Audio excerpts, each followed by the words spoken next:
right, good evening, everyone. It's October 13th, 2015. Calling the meeting to order, the Hingham Selectmen. Oh, okay. I'd ask that you not get behind, go any further than the Chief of Police. So if you can find room somewhere else, that'd be great. All right, I assume most of you are here for the dog control issue, but before we do that, I want to note for the record a sad event. Of course, one of our employees with the Department of Public Works passed away suddenly, John Hennessy. He was 47 years old. And I'd like to read something into the record and ask the gathered assemblage for a moment of silence to reflect upon our loss. It is with deep sorrow that we are informing you that John Hennessy of the DPW passed away on October 7, 2016. John was a graduate of Hingham High, class of 1987, and worked for the town of Hingham, the Department of Public Works, for 28 years. He worked his way up from a maintenance man to a heavy equipment operator. He was a man with a huge heart who would do anything for anyone, and always thought of others before himself. John was generous, with a great sense of humor, and he will be greatly missed by all who knew him, especially his co-workers at the DPW. For those of you that wish, visiting hours will be Friday, October 14, 2016, at Pine Keohane Funeral Home on Emerald Street here in Hingham, from 4 p.m. to 8 p.m. A celebration of life service will be held in the funeral home at 9 a.m. on Saturday prior to the funeral, and the funeral mass itself will be held at St. Paul's Church at 10 a.m. with a burial following at St. Paul's Cemetery here in Hingham off of Hersey Street. So I'd ask that we all pause for a moment of silence.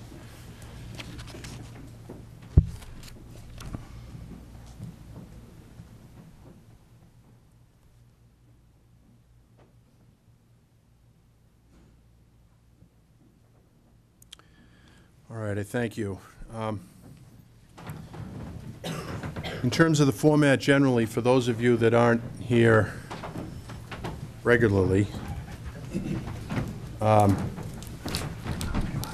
those of you who wish to be recognized and have an opportunity to speak, please raise your hand. I'll pick you. Come to the microphone. Identify yourself by name and address, please.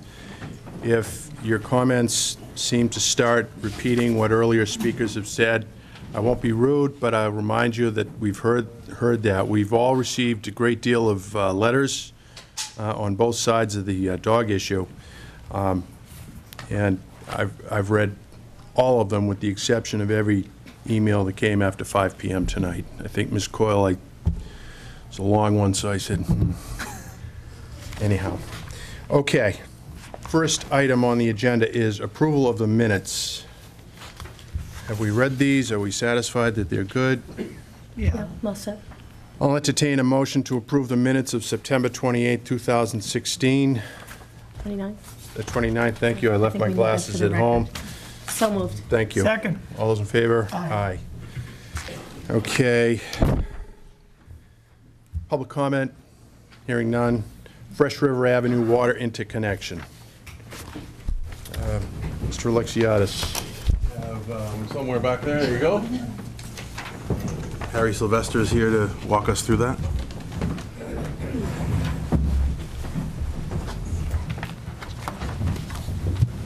Hello. Hey.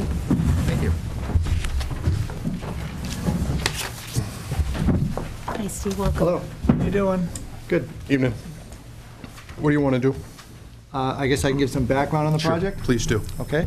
So I'm here petitioning the town of Hingham to do a road cut on Fresh River Ave. It's right now currently under moratorium. The reason being, we want to repair an interconnection of the Aquarian water system with the Weymouth water system. We have 5 interconnections with the neighboring communities. Those interconnections are shown here around the map. Basically, we have 2 with Weymouth, 1 on High Street, 1 on Fresh River Ave. We have 3 with Cohasset. Those are shown down on the side of the map. We have 1 with Norwell. So we had a regional meeting of neighboring water systems past August, we talked about mutual aid and what to do in the event of emergency, and we found out that one of our interconnections is broken. So we want to fix that valve. However, to do so, it will require us to open the pavement and do some excavation work. So we feel that it's prudent to make sure our emergency infrastructure is in place so that in times of need, we can use it, and it'll benefit both the customers in our water system in Hingham, but also Weymouth. So it's an important thing to do in support of the water system, especially during this drought period where you never know when something can happen, and our system might need water or another neighboring system might need water. And about the drought, I just want to say, take this opportunity since everyone's here, just to mention in years past, the water ban restrictions have ended on the 15th, but because of the drought we're in right now, the water ban is going to continue past October 15th, so it's going to remain in effect until further notice and until we get some substantial precipitation. And I want to thank all the responsible residents who adhered to the prohibition of the irrigation systems. It made a very an important and good impact on the water system. Our demands were reduced by 20%, almost 1 million gallons per day, and it allowed the groundwater levels to stabilize and come to a more normal level. So that's all I have. And if there are any questions. Steve, when was the valve, the defective valve, when was that identified? I was informed of it in late August this Okay. year, this summer. I just, and I think you know this, but at this time of year to cut into and pave a road, because of the weather changes, the road doesn't have as much time to set. That's, one of the reasons why we try to pave the roads in the early part of the summer. But it sounds like in this case it wasn't identified, and that there might be, there's a little bit of a risk of not repairing it through the winter season. Yes. Okay, thank you. Are there going to be any additional steps taken with respect to this roadway as it relates to repaving? No more repairs, considering it's a guaranteed street. They'll have to mill back the trench when they put a final patch in, put an adhesive fabric down over the joints, and then micro-seal to the nearest intersection, which would be where Fresh River and Fort Hill Street or French Street come out. The final repairs wouldn't be take place probably till next, late next spring. That would be the final overlay of micro-seal be applied to the road. Okay. If I can add to that? Sure. So I've discussed the road restoration requirements with Mr. Sylvester, and we're in full agreement Good. that whatever is required, we'll do. And we've also trying to coordinate with the town of Weymouth, because it's on the town line, and we brought a letter of support from the Weymouth Water Department to, Saw that. for this Thank you. project. Okay. Okay. Audience? Nothing? Motion? Sure. I'll make a motion to grant the waiver to the Town of Hingham's rules and specifications governing street excavations adopted by the Board of Selectmen in 1986 as it relates to work to be completed at Fresh River Avenue per requirements provided in the letter dated September 29, 2016 from the Department of Public Works. Second. All's in favor? Aye. Okay. Thanks for coming tonight. Thanks so much. Thank Good you. luck with that. Thanks, Harry. Are you staying on for this next one? All right. Traffic Committee. Chief?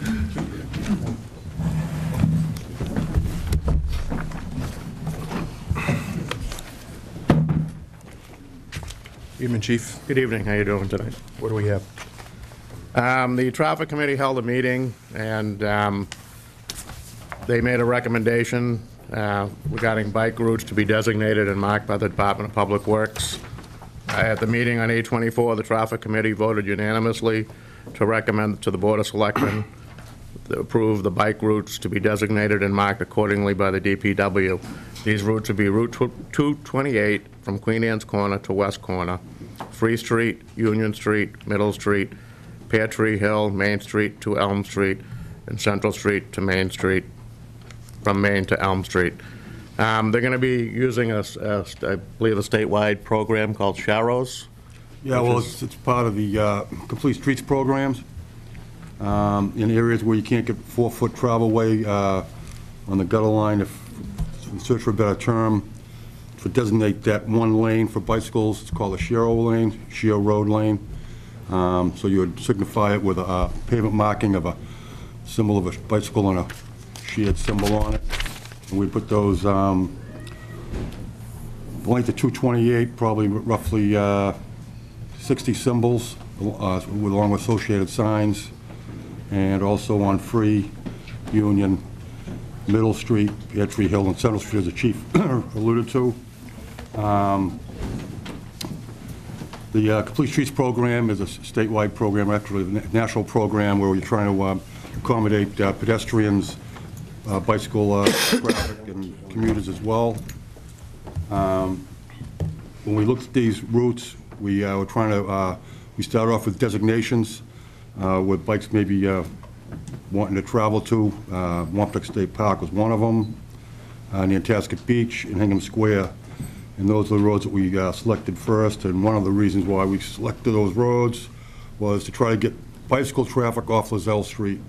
There's numerous bikes that travel that, so if we gave them a designated route to travel, hopefully it would be a safer path to Wampatuck State Park.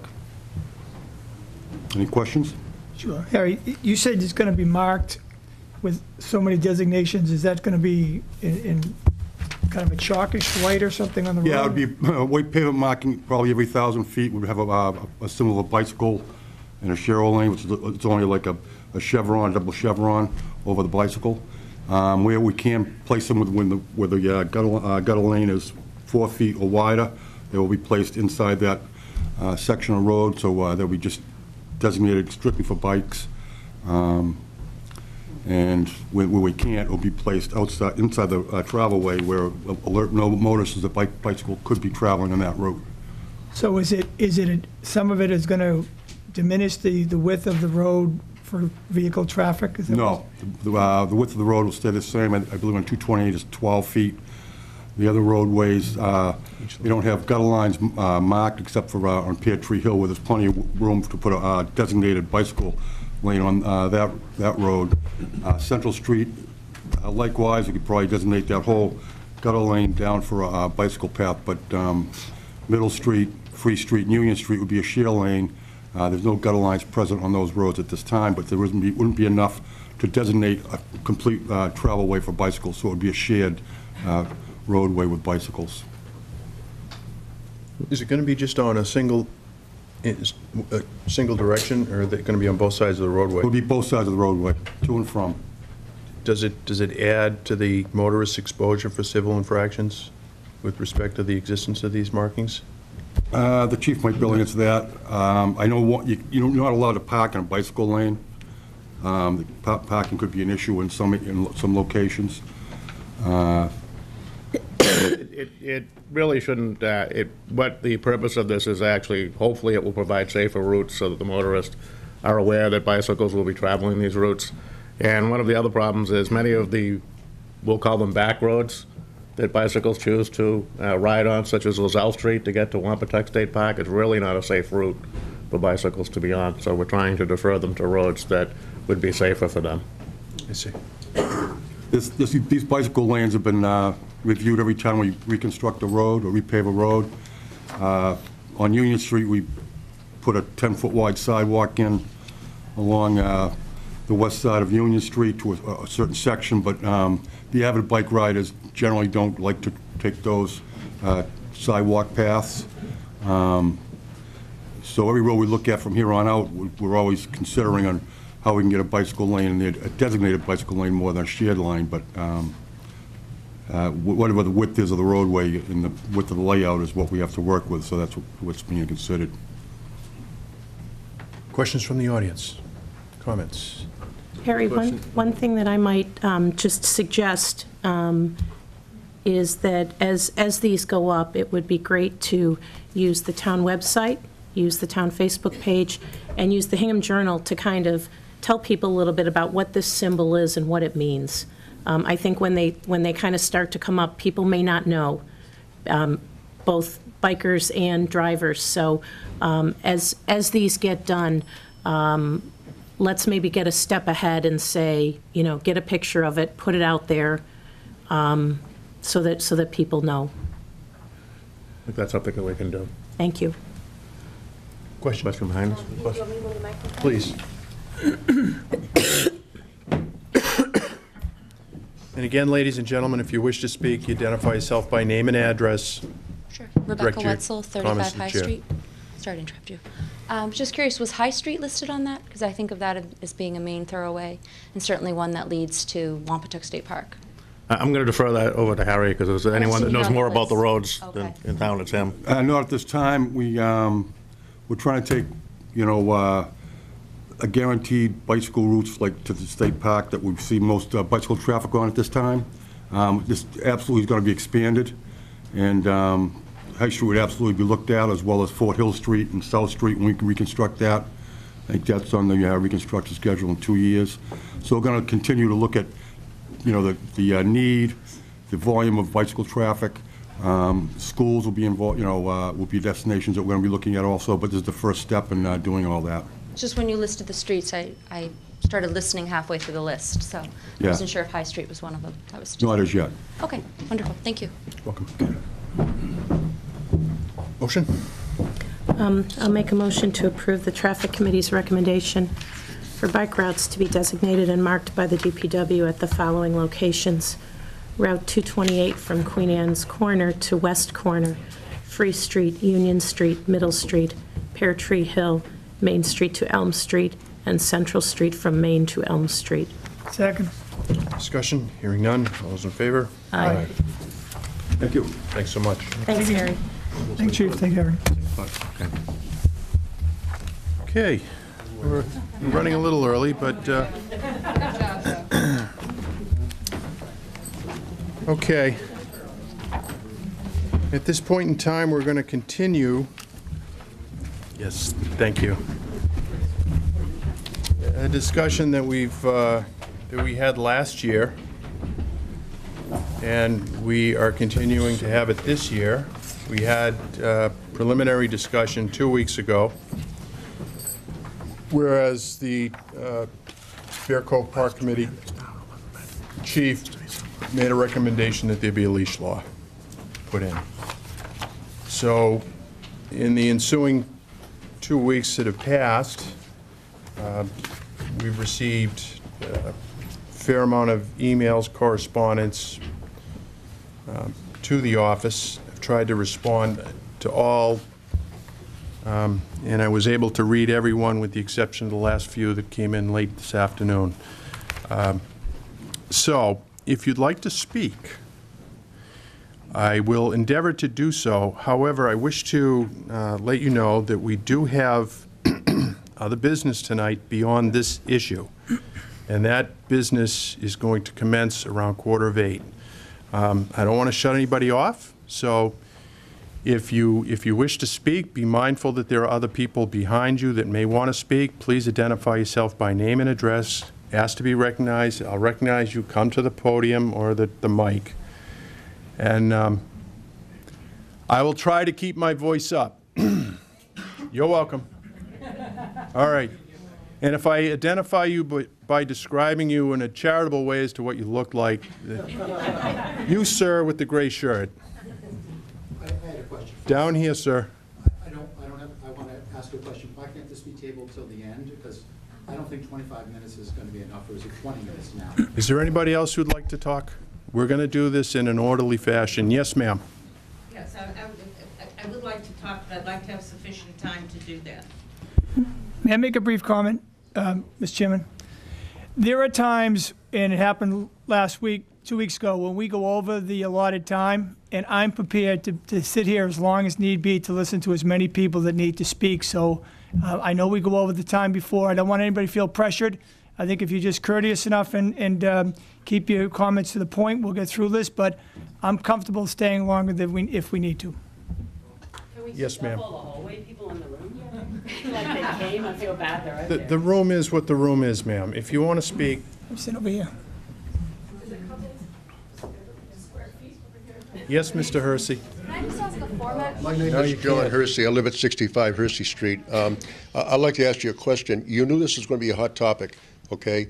Why didn't you open up the room here or get another room for this? Well, I don't understand. These people aren't accommodated for. Thank you, Mr. Hersey. Yeah, you're welcome. Anybody else? Yes, ma'am. You have to get up to the microphone. My name's Virginia O'Connell. I live at 143 Downer Ave. And I just want to say something. I'm against the leash law, but the reason I'm against the leash law at the park is because of this. This happened because of 2 dogs got wrapped around my leg. I was pushing my great-nephew in the carriage, and I saw it coming in slow motion. I said, well, I got to let go of the carriage, because my dog was on a leash, another dog was on a leash, and they went to meet each other, but one went behind me, one went in front of me, and I fell. Not only did I hurt my leg, I also received a concussion to my head, and I got vertigo for 3 months, and I'm still in the cast, and this happened last April. So I am for the leash, against leash dogs on leashes, but because of this happened to me, I just wanted to say that I Googled online and I saw reports by the CDC that said 86,000 injuries go to the emergency room a year, animal related, and half of those, 43%, 43,000, are because of dogs on leash and people getting wrapped around. And it showed the injuries that happened to people, and some of them are graphic. And one of the stories was about a lady from San Jose, a guy with his 2 dogs obeying the rules with a leash on Siberian Huskies, running through the park and through the wooded area, not here, San Jose. And another lady was coming around, and the dogs got caught, and the lady fell and she died. And that rang to me because I suffered a concussion from the leashes back in April. So, and my dogs are usually, and this was when I was leaving, a person was coming in, so we were all obeying the laws, and you were there, you didn't see it, but you were with another police officer, another person, you guys were watching people coming in, I think if they had leashes or not leashes, I don't know, but you didn't see it. But, Was it reported? All right, let's not get in, but no, but I'm just saying, Okay. Ms. O'Connell, just here, just sorry, direct the comments yeah, here. so, that's all I want to say, that's why I'm Thank you. against leash Thank law. you. Okay. Anybody else? Yes, ma'am. Jane Gilmartin, 6 West. I want to speak to the reason for this proposal. The chief of police and our animal control officer are trying to be proactive because of a societal trend to have more dogs in families, 2-dog families, more people getting dogs, different times of their life, all of the development coming into town, which is going to be dog-friendly. And all of that, I know, is probably true. And I think that's a very good thing, to be proactive, to plan for coming changes that you see. We do that with the schools, we do it with senior citizens, we do it with all kinds of needs. I just saw you do it with, bikers. It's a great thing to be proactive and plan. But I think that when you're faced with a coming change in the demographics, you have 2 choices. You can look at it as, okay, we better hurry up and put in a restriction so we're ready, so it's easier to enforce. Or you can look at it as, this is a need that needs to be addressed. This is maybe something where a resource or a service is needed. And I think we're in a good position to do that because we are now studying all of the open space in Hingham. And Hingham has, I was shocked to learn, even as a resident, we have about 1,000 acres of town-owned open space just with the trail committee. And they looked at all the different ways that people use it, the ways that people want to use it. And one of those ways, when I was looking at the data, just behind bikers is dog walkers. It's within a fraction, 2 or 3% difference, bikers and then dog walkers. So I just think that if you see a need, there must be a way to compromise. This is really something, I have talked to so many people. I have such a sore throat. This is all I've done all week. I've talked to so many people at the park, and every single conversation had the same theme, and that theme was compromise. It's 480 plus acres, and there's got to be a way to share it. We don't want anyone to feel they're not welcome. This morning when I went to walk my dog, the first people I ran into was a big group of mentally challenged people with their caregivers who were there to walk. I've seen them several times. No dogs. So what I did was, even though I passed the line where I could unleash, I didn't.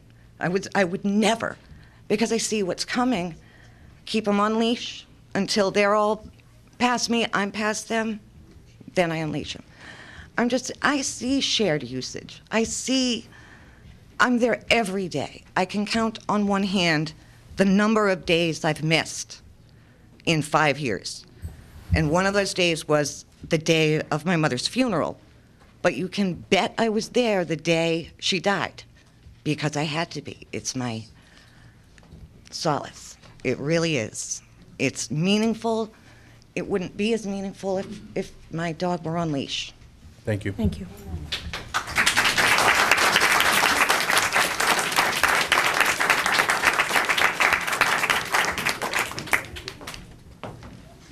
Timothy Martin, 86 Kimball Beach Road. I guess what I don't understand is a community like Newton has a off-leash recreation program, which encompasses 7 parks and areas for the enjoyment and the pleasure of those in the community that have dogs. But it seems to me in this community, that right may be taken away. So I know that we have a blind dog, and that park is very important to us. If nothing else, please consider at least a compromise whereby we split the park. And Indian Point Loop is for people off leash, and Bear Cove is for joggers and bicyclists and people that want to walk, because at least we'll have something. Otherwise, you'll take away everything. Thank you. Thank you.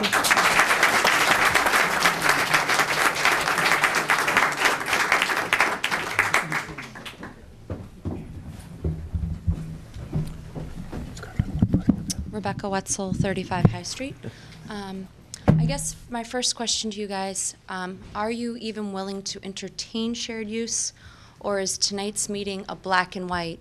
We're either going to follow the recommendations of the chief and our animal control officer, or we're not. I mean, that's my first question. Then from there, I have other questions. We are going to solicit public input, and then we're going to discuss it amongst ourselves, and then we'll take whatever action we deem appropriate based on the consensus we reach.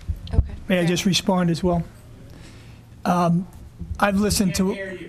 Okay. All right, sure. I've listened to everybody in terms of the emails. I've tried to respond to as many people as I could. I'm very familiar with the park, being there on many occasions, and I've never seen an incident occur, but I know that occasionally it may. But you know what? I was very much taken by the spirit of the comments that I heard in the emails, where everybody wanted to accommodate everybody else's interest in compromise. So I came here, and I think I spoke to the assistant town administrator the other day. I'm hopeful that based on the interest of all the residents, that we can come to a compromise and accommodate everybody's interest to a certain extent. I'm only one person, and I don't want to speak for anybody else up here. They may or may not. We're not allowed to speak to each other. You know that. But I'm telling you here that I listened loud and clear, and I think there's room for compromise where everybody's rights are respected, and that's where I hope we go with this.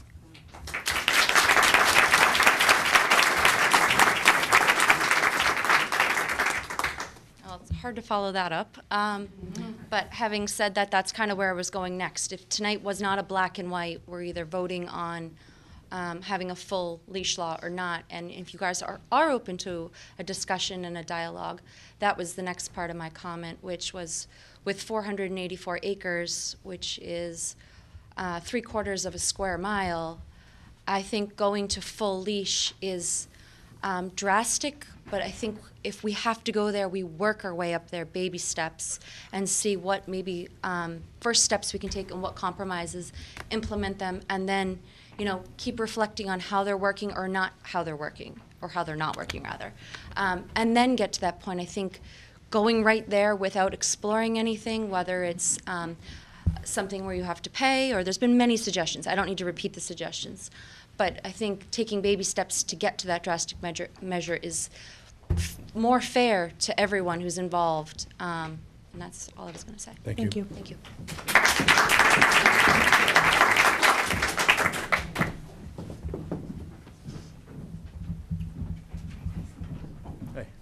Katie Sutton, 245 Levitt Street. Thank you for continuing the conversation this week so we could all come in and talk to you. We appreciate that. I just want to say that what I heard when I watched last week's meeting was that enforcing the leash law, if we did do a full leash law, was still going to be quite an issue because we just don't really have the staff to be in there all the time looking and catching people and everything. I think a compromise position really would be better enforced by the people themselves. I think if I know that these are my precious hours when I can walk my dog off leash, I'm going to be more vigilant about that. I'm going to only go on those hours, and if I see someone walking on the wrong hours that's someone who could threaten my ability to walk on my hours, I'm going to say something to them. I mean, I already do say something to people, but that's because I'm me. But I think people are still a little nervous about the voice control thing. So you do have an enforcement issue there, and I totally agree with that. And I totally agree that people should feel safe in the park. So if you have hours or days or whatever, when people know this is the off-leash time and I'm scared of dogs, I'm just not going to go in there. The other days are leash times, great. And you kind of have a compromise, and you have people who are willing to enforce that without having to stress your police officers and your animal control officers. So I'm hoping you guys will think about the compromise position. Thank you.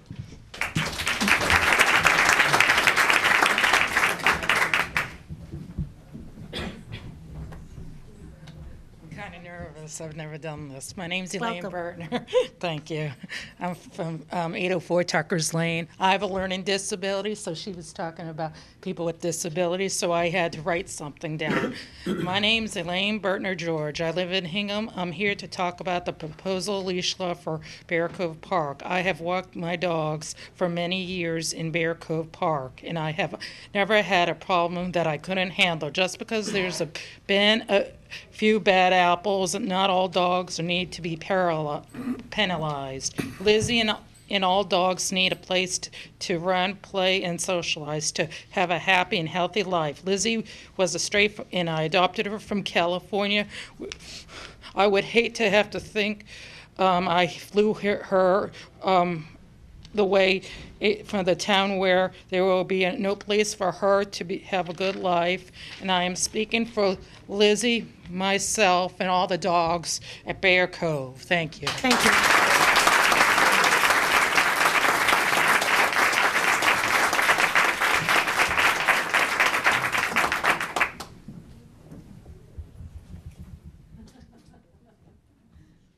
My name is Marcia Stevens, 209 Gardner Street. I moved to Hingham because of the quality of life that was offered here. I don't have children. I don't utilize the school system. I do have a dog. My dog is a therapy dog. She works in nursing homes. He works in nursing homes. The dog before also worked with children with reading disabilities, language disorders. My current dog works with autistic children periodically. We use Bear Cove almost every day. I need to use Bear Cove to walk. I need to walk a minimum of 2 miles a day. That provides me the opportunity to do it. My dog comes with me. I would not be able to do that if I had to have my dog on a leash. There are many people, including elderly people, who walk in Bear Cove for the purpose of socializing and for the purpose of playing with dogs which they can no longer have. This happens almost every day. I think if any of you came somewhere between 4 and 6 o'clock at night, you would see that there are many people who are there for the purpose of playing with dogs and relaxing. So I do believe, and Leslie can tell you that I've put in calls for stray dogs or dogs that have been off leash. I do believe that the town should have an opportunity to regulate dogs off leash in public places, but not in the parks. I think it's a matter of safety for the dogs, for them to be on leash when there are roads and when they're not on their own property. However, in the open spaces of Hingham Woods and Bear Cove, I think people should have an opportunity to walk, to enjoy nature, and to commune with each other and with their animals. So I certainly would have a proposal that if Hingham were to elect to have a leash law, that would apply to public areas in town and off leash where dogs could be injured, because I do think that that's an issue. But certainly, I think that there's plenty of space at Bear Cove, and I've yet to see any major issue with any dogs in that park. I think that they're more of an asset than a liability. Thank you.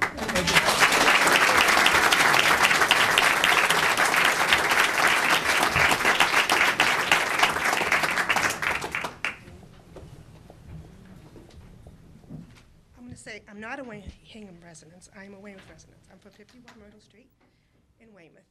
I'm on both sides of the spectrum of being a... What is your name, madam? Debbie Miner. How are you, Miss Miner? Sorry about that. It's okay. I've been on both sides of the spectrum of being a dog owner and a dog owner, not non-dog owner. I've grown up down the street on High Street where they're going to tear it up again.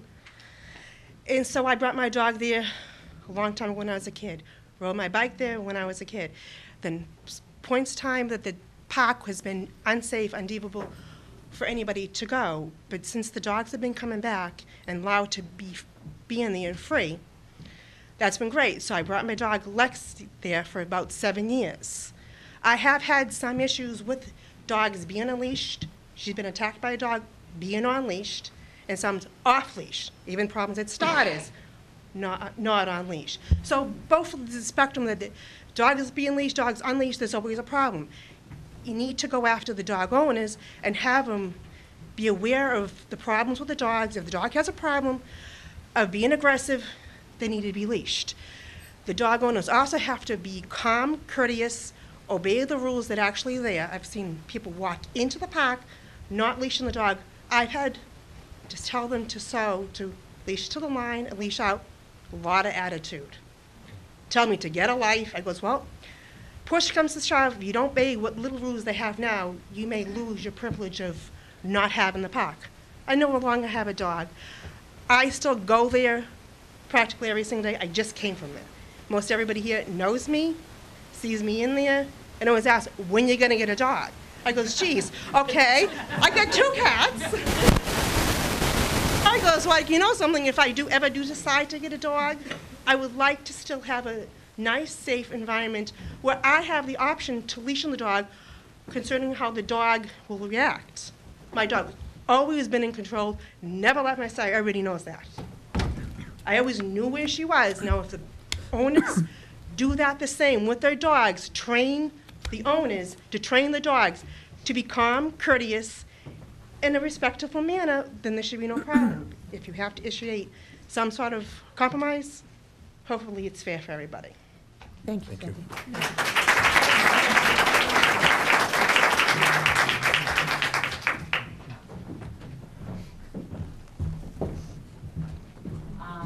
So my name's Trish Cairns. I'm a veterinarian. I work in Norwell. I've walked at Bear Cove probably for 18 years. I've totally in favor of keeping the dogs off leash. Address, please. I find it, what? Address, please. 240 Central Street. Thank you. I find it kind of a bucolic Norman Rockwell place connecting different generations. I really feel that the dog walkers, we had a feeling last year that there was going to be, we needed to come up with some compromise, and I really feel that people have been much more cognizant of cleaning up poop. We had like a few days where we just went and cleaned up poop. We didn't even bring our dogs with us.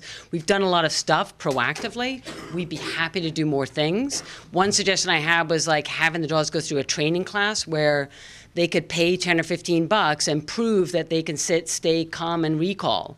And if they do that, that money would go to Bear Cove Park, and then you prove your dog actually listens to you when you say come.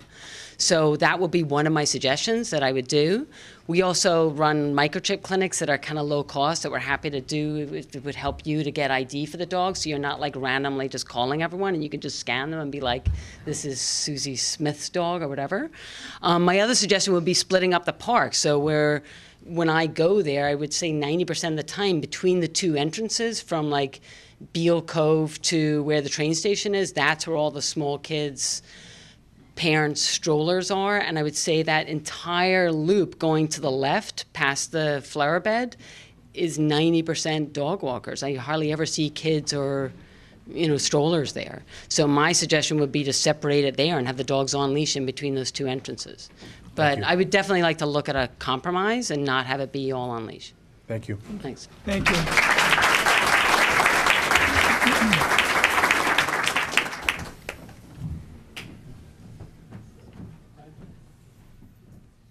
Good evening. My name is Gia Ramza. I live at 17 Franklin Rogers Road, and thank you for revisiting this issue. For the past 3 years, I've advocated for a leash law in Bear Cove Park. For 9 years, I've run probably 3 to 4 days a week in the park, both with my dog and without. I'm a dog owner. And I, at this point, have been suggesting for nearly 3 years the use of an alternating calendar for unleashed dogs and leashed dogs in the park. At this point, the unfettered access by unleashed dogs is just not fair to the rest of the population of the town. And there's really nothing lost for people to share the park by alternating the calendar days. It also would be easy to institutionalize and provide signage for. So odd calendar days, dogs are permitted under voice control. Even calendar days, they're leashed. I think that that satisfies everyone's needs. Everyone can get to the park and use it, and candidly, the people who are unleashed with their dogs, not much would be lost if you must go there 7 days a week to have your dog on the leash on alternating days. We need to share the park. Alternating days, to me, after 3 years of thinking about this, attending Bear Cove Park meetings seems the most fair, and I hope you'll take it under very thorough consideration.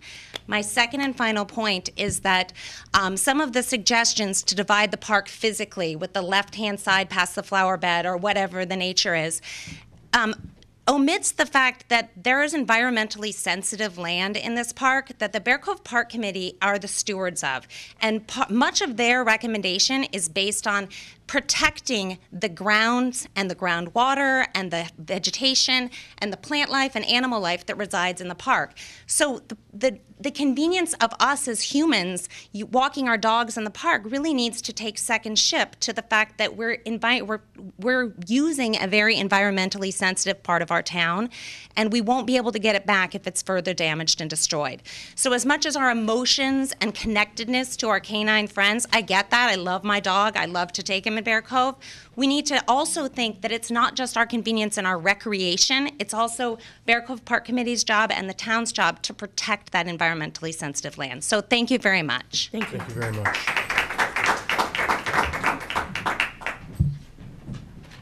I'm Isabel Gilmartin. I live at 6 West Street in Hingham. Most of you here on either side of this issue know my mom. She just spoke. She's a big proponent in this issue. One of the main arguments that I've heard against unleashed dogs at the park is that some young children are scared. So I was scared of dogs too when I was younger and before I had a dog in my family. My mom used to take me and my younger brother to the park all the time when we were little kids, even in strollers. Like, I can vividly remember I was 3, 4, 5, and my brother was a tiny baby in a stroller, and we would go walk in the park, and this was long before we had a dog. I was terrified of dogs at this point, and my mom wanted to introduce us to the reality of living in a world with dogs in it. You can't just live afraid. And I soon got used to the dogs, and I was no longer scared. And after a while, I would even go up to the dogs myself and wanting to pet them. I mean, dogs are my favorite thing, and now if I see a dog, I yell puppy, and I run up and ask if I can pet them. I mean, I love dogs. I now have a dog that's a very loved part of my family, and he's one of my best friends, and I'm very comfortable with him. And now I can take him on walks by myself, and we can really enjoy our peaceful time in Bear Cove Park together. It's one of my favorite parts of my hectic life. Another grievance I've heard is that these unleashed dogs are a disturbance and a hindrance to those walkers without a dog who are trying to enjoy the park. I currently attend Suffolk University in the middle of downtown Boston, right near the Boston Common, which, if you don't know, is a huge park right in the middle of the city. There are thousands upon thousands of students, workers, picnickers, field trips, and tour groups who come through the Common every day, and dogs are allowed off-leash there. On the walking paths, which are paved paths, they're supposed to stay near their owners, and if they don't, or an owner isn't paying attention, there are park officers that are there to enforce these rules, and they do enforce the rules. Every day, there's a designated part of the grassy areas where dogs can run off-leash. And they change the area every day, just like people have been suggesting here, change days. And nobody really pays attention to the dogs. If they don't want to be near the dogs, they walk on a different path. And so I like to sit and watch the dogs play Frisbee and pet them during my breaks from classes, and I see many others doing the same thing throughout the day. There's never been a problem or complaint about this system. I guess what I'm trying to say is that compromise is possible. The dog owners deserve a place where they can let their dogs socialize and play while still making sure that everyone feels comfortable at the park. Thank you.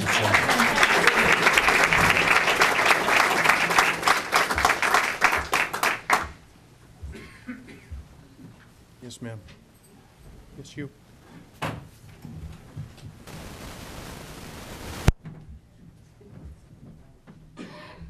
Melissa Wish, 5 Leonard Street in Hingham. I just want to say, when you look around the room here, you see a lot of people you see all the time in Bear Cove. It's a community. That's what it really has become. And in addition to that, I would say that during the weekdays when I'm there with my dog, 98% of the people there are dog walkers using they're using the park during the day. So I would say that but for the dog walkers, that beautiful resource really would not even be utilized. It would be completely underutilized. So I think it would be a great idea. I've emailed you folks about some compromise suggestions I had made that I'm all for compromise. But I would like to emphasize that, you know, we work hard with our dogs to make them responsible citizens, if you will. And they've earned the freedom, in my view, to be off-leash because we've worked hard with them. So I would hope that you would consider that and keep them off-leash. Thank you.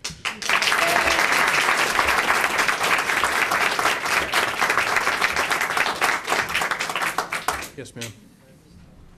Quickly. Chris Dems, 12 Bel Air Road, Hingham. I've just owned my new puppy for the last 3 months, a little German Shepherd, and I can tell you that the behavior of that dog when he's been at Bear Cove and he comes home is so much better than a day that he doesn't go there, that I think that it's preventative for other situations in neighborhoods when our dogs are tired from walking in Bear Cove. Thank you. We have time for one more. Yes, ma'am.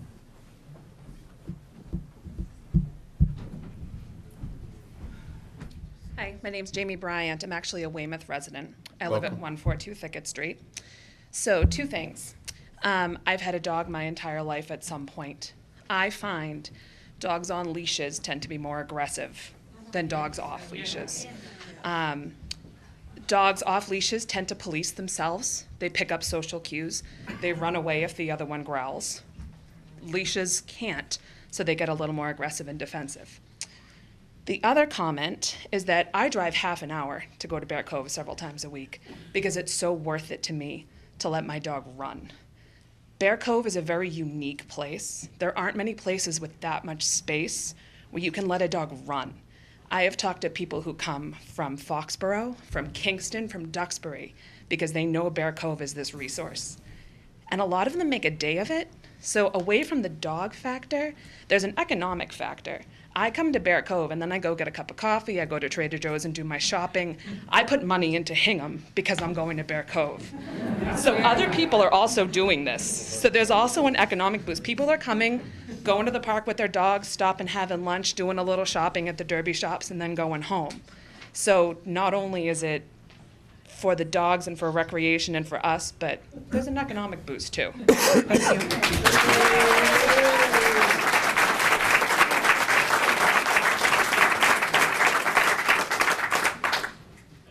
Quick. Gentleman's having the last word.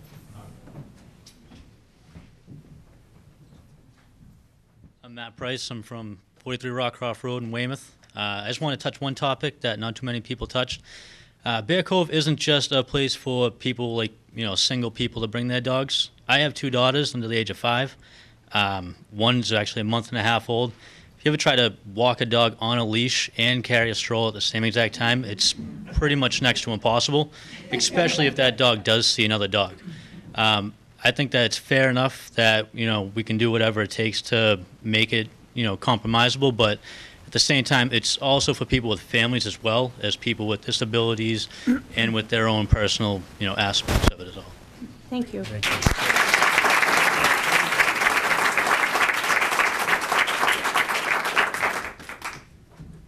If you can do it quickly. Very quickly. Eric Michael Cohen, 77 Allen Street, Braintree. I wanted to talk. I know, sorry. I wanted to talk about what happens if you leash that, where all the people who want to have their dogs off leash go. They go to starters, and we have twice as many dogs in a small space.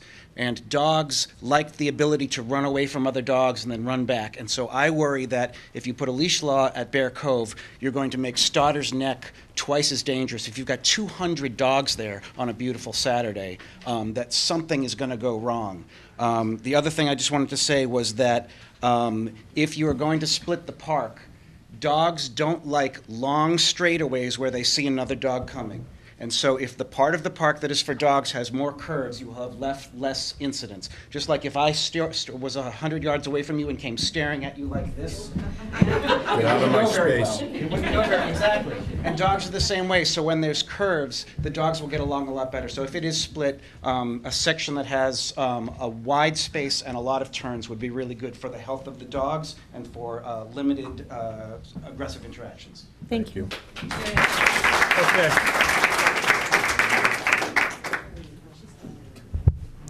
Unless we're replowing different ground, I think we've kind of heard what we're going to hear. I don't want to be rude to you, ma'am. No one talked about the wildlife. Can I just mention that? Sure.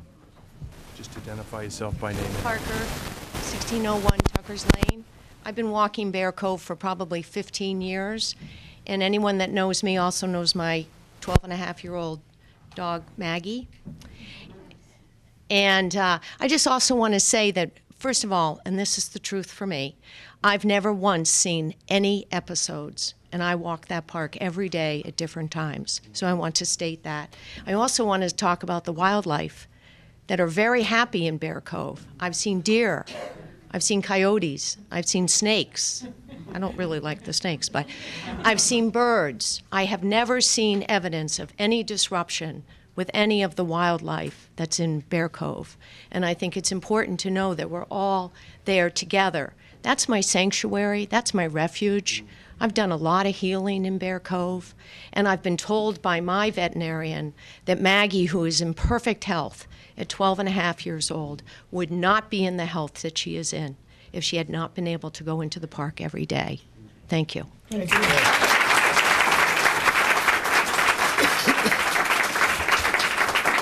All right. I think we've gotten sufficient input from the public. I think it's fairly clear that most of the people in this room favor the current condition to remain as it is.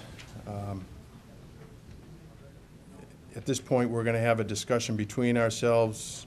Where that leads, we'll see. We are over time, but having said that, and to accommodate my colleague here, we're going to do what we're doing here. Following the meeting that we had 2 weeks ago, at the invitation of the Bear Cove Park Committee, certain members. Please speak up.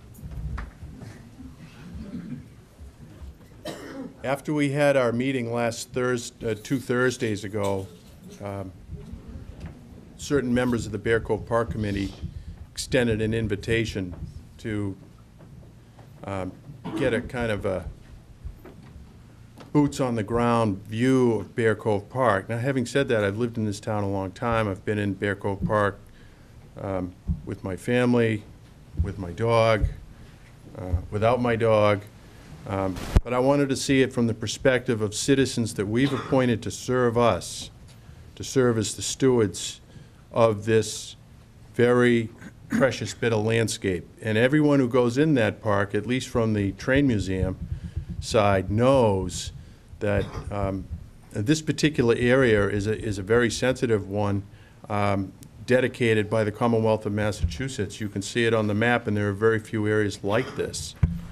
So, addressing some of the issues that were raised at the last meeting where this was discussed, got out of the vehicle, walked around, walked through the woods, got to see the interaction of the dogs. I got to see a couple of track meets, cross-country track meets from out-of-town kids, high school. It was the Notre Dame girls and against the Brockton High girls. I have no idea who won.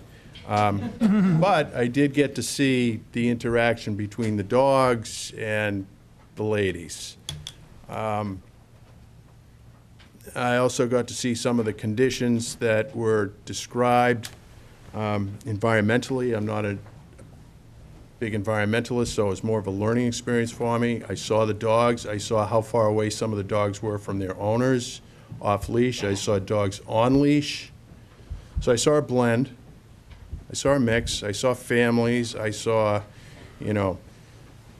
young parents and strollers with kids and big dogs on leash. And so I saw enough, and I'm not suggesting that one trip is enough for me to form an opinion. But, you know, I have to make a decision here. Mr. Gannon does, and so does Ms. Power. We have the recommendation of the chief. We have the recommendation from the Animal Control Officer, the Bear Cove Park Committee, that a leash law at this point is appropriate. We've had a number of responses. Everyone in this room is speaking for it, but there were some genuinely expressed fears by residents of this town with young children, and the fact is that they stay away from the park because of the presence of unleashed dogs. And there's no secret as to where I stand. The public safety of the people in the park is my first consideration. I cannot turn a blind eye to that, and I won't, even if I'm the only vote that speaks to that. I think that having a dog off leash is not a right in a public park. It simply is not. And every one of you can go to Stotter's Neck with your dog and you can run around. Well, you know, it is interesting that you can't go to Stotter's Neck, but you can go to Bear Cove Park. It's amazing. Excuse me. This board has listened to everybody. Could you please give the board the same courtesy that we've extended to all of you, please? Thank you. I know that's an unpopular view to the people in this room, but I know that there are Hingham residents that have reached out to us and said they stay away from the park because they're uneasy and they're afraid about the dogs.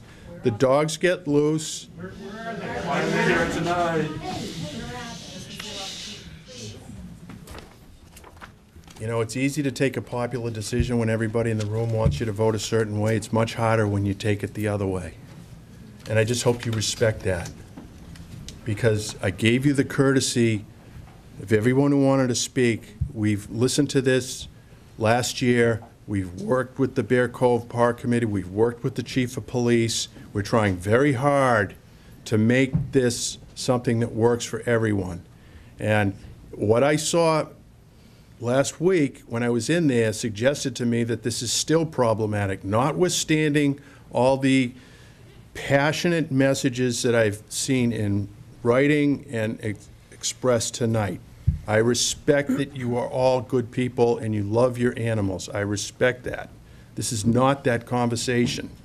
This is a matter of public safety in my mind, pure and simple. Not everyone that wants to use that park enjoys a dog running up to them, and I can't ignore that. It's strict liability if your animal hurts another human being, whether they bite it, knock it over. I don't want this to be, you know, a quality of life ending event for an older person. I don't want some little child being perpetually afraid of dogs going into adulthood. I have to respect that, and the chief's resources are limited. Our department has a lot on its plate, and tying down units in Bear Cove Park, running around after dog calls, is not the best use of our time and our money in the police department. So that's where I'm coming from in this conversation. I want you to know right up front. I have no idea what my colleagues are going to say. I have a suspicion that Mr. Gannon is going to want to keep things the way they are, but I might be wrong. So there we are. We have a leash law. We have a proposed bylaw to impose a leash law in front of us tonight. It's been submitted by the chief. Chief, I want to ask you if you have any additional comments you want to make before we continue. No, I think obviously this is an emotional issue, and I understand that. My interest is, as much as what you stated, is the idea of public safety. I've spent a lot of time in the park. I've made observations of good owners and good dogs, and I've made observations of owners that had no idea where their dogs even were. So it seems that the problem is continuing, and I am in fear that eventually something drastic is going to happen and someone is going to end up being mauled by a dog, and that's a problem waiting to happen. And that's where I'm coming from. I do agree with the fact that I think the town should continue to look for an area that perhaps there's many different options, but I just don't think Bear Cove Park is one of those issues right now, where it can be done in Bear Cove Park. There's other ways to explore it that other towns have done. It's worth looking at. Mr. Gannon? Thank you. First of all, I want to thank everybody for coming tonight. It's really important for us as elected officials to not only get your emails, your phone calls, although we don't get as many these days because emails seem to rule, but also you to come and speak, because I will tell you that reading the emails and listening to you speak tonight, there was no comparison. Some of the moving and compelling stories of how the dogs and the situation with the leashes affects your quality of life, and your dogs for that matter, was very moving. I did not necessarily expect to hear those things, how being able to go there and enjoy that location has improved people's lives and basically their health as well. Let me just tell you a couple of things that I see. I want to thank the chief and Leslie for their efforts, by the way, because I respect everybody's opinion. There are people in this room that I may not agree with in terms of their position, but I respect what they have to say. But my thinking is, let's get this thing right. And compromise was the magic word that I heard in almost every correspondence I had. And I had someone come tonight talk about other communities where they've compromised and things have worked out fine. You know, and I appreciate the fact that there may be some issues with dogs, but not as much as you would think. So let me tell you why I think that. When we got the report, Leslie told us, and I thanked her for this, that the conditions had improved. And they improved in large part because you folks here and many other people took it upon yourselves to clean it up and to self-police to a certain extent. So you did everything that was asked of you in this period of time to make sure that we in the town knew that you valued the ability to walk your dog in that park and enjoy it. And I appreciate that, and it was noted. Now, there are calls that have made, relatively speaking, they've decreased, okay? And you can conclude what you want with that. More importantly, I asked a question 2 weeks ago. There were 19 calls in a year. Most of those calls had nothing to do with dog complaints. So to base this, what I call the draconian step, which I believe it is, and I don't think it's the prudent step for us to take. I think compromise is what we should do. To take that step based on very little information that's compelling, and I honestly expected, because we weren't really given a lot of options. We were given a report, and it said there were 19 calls, and it only took me 2 minutes to go through those calls to realize that most of them weren't part of the problem. So there's an increased need for staffing. You folks have all talked about compromises, about maybe aiming to generate some funds so we can put another staff person in there. I think everybody's in favor of that. Everybody wants this to work. Everybody's willing to give a little bit to make it happen, and that's why you're here tonight. So I have no doubt that we would be able to take steps. Now, there have been many suggestions, alternating days, locations, permits. All of these are very good ideas, and I think if we could build on what the chief did in his report and put a committee together of some like Ted Matthews and some folks from Bear Cove, put a couple of people from, say, dog owners' interests. I'm sure we would have no problem getting 2 or 3 people from that. We could have somebody from the selectman's office designated, maybe the chief designated. Have 5 or 7 people put their heads together like we always do in Hingham when we want to be fair and we want to get the right result. And let's spend the next month. It won't take 6 months or a year to do this. Let's put some ideas together. And as I said 2 weeks ago, let's do it incrementally. Let's try to come up with some changes. And I'm not going to suggest what they should be because I want this committee or whoever it is to come up with it. And let's give it a shot and let's improve upon it over time. And yes, and as I told Ted the other day, I'm very sensitive to the environmental concerns. I'm no expert, as Paul said. I don't know exactly what they are, but I've listened to Susan, who's a marine biologist, I believe, and I apologize if I've conservation. Well, and I'm very much impressed with what she has to say. So there are steps in that area, which I don't think is addressed by this vote, that we could work together to try to address all those issues. And over time, we will make it stronger and better. And the people that aren't cooperating, we will find ways to make sure they don't use the park. So all I say to you is, and I say to my colleagues, let's do what is fair here. You know, I think it's a sad day if we walk out of here, whether it be 2-1, it's not going to be 3-0, I can tell you, and I don't know what the vote's going to be, to just shut everybody out today with all the goodwill, with all the compromises, the offers to participate.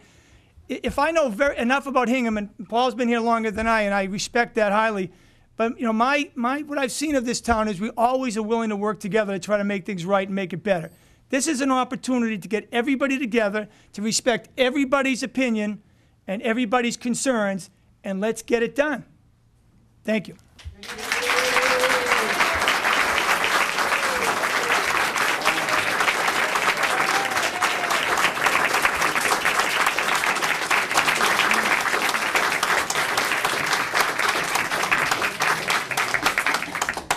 So, first of all, thank you to everybody for coming. Thank you for all your letters. I tried to respond to each one. Some that came through the general website of the town, we got them maybe without your email address. I read them all. I also want to thank members of the Bear Cove Park who extended an invitation to all of us on the board. And Monday I had the opportunity. I'm actually a former member of the Bear Cove Park Committee. I own 2 dogs, so I'm frequently in Bear Cove Park, but it was very helpful to go in there.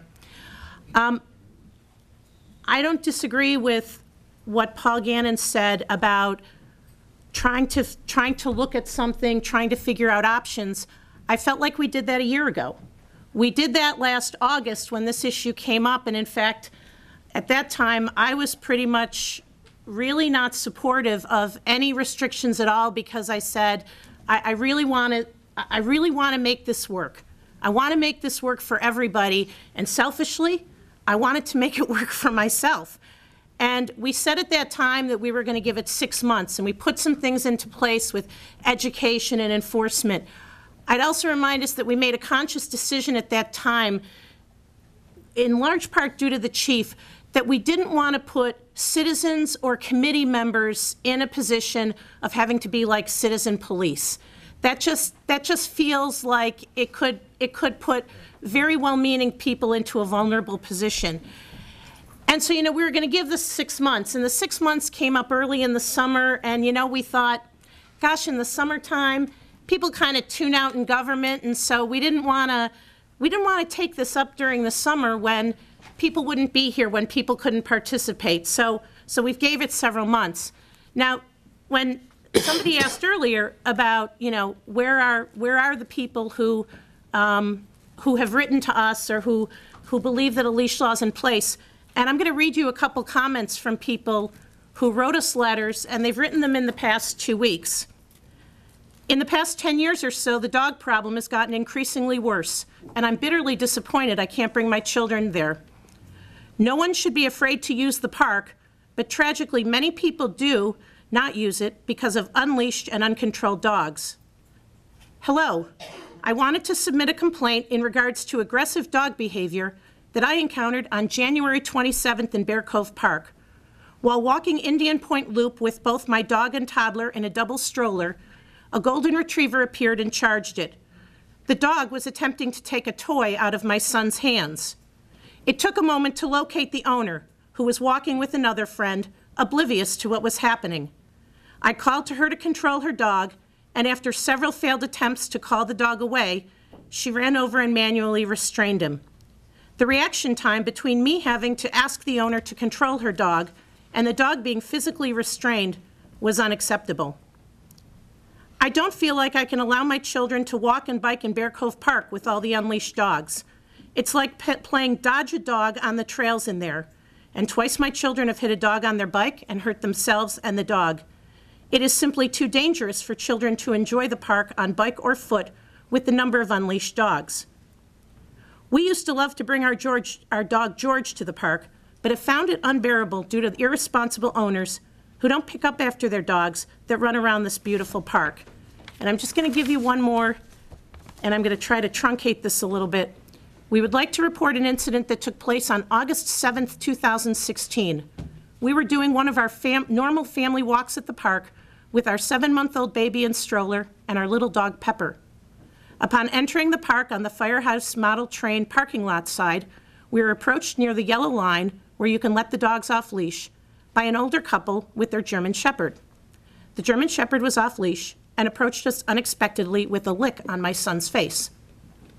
The Shepherd then took an interest in Pepper, which at first felt like a friendly hello, but quickly turned into attack mode. The Shepherd chased her around with a fierce bark. I'm going to go down to the bottom of this. As we got back into the car, I noticed a wet spot on Pepper's fur, peeled the fur away, and saw blood. She had a puncture from one of the bites. We took Pepper straight to VCA South Shore, where she was treated for her wound. They sedated her and gave her stitches. $831 later, she is home and resting on antibiotics. So I just want to point out to people that while there is a very large concentration of people in this room, and I know many of you have nothing to do with these stories, there are these other things out there, and there are other people out there. And, you know, we have a community of 23,000 people, and on the South Shore, we welcome people from other communities into all our parks.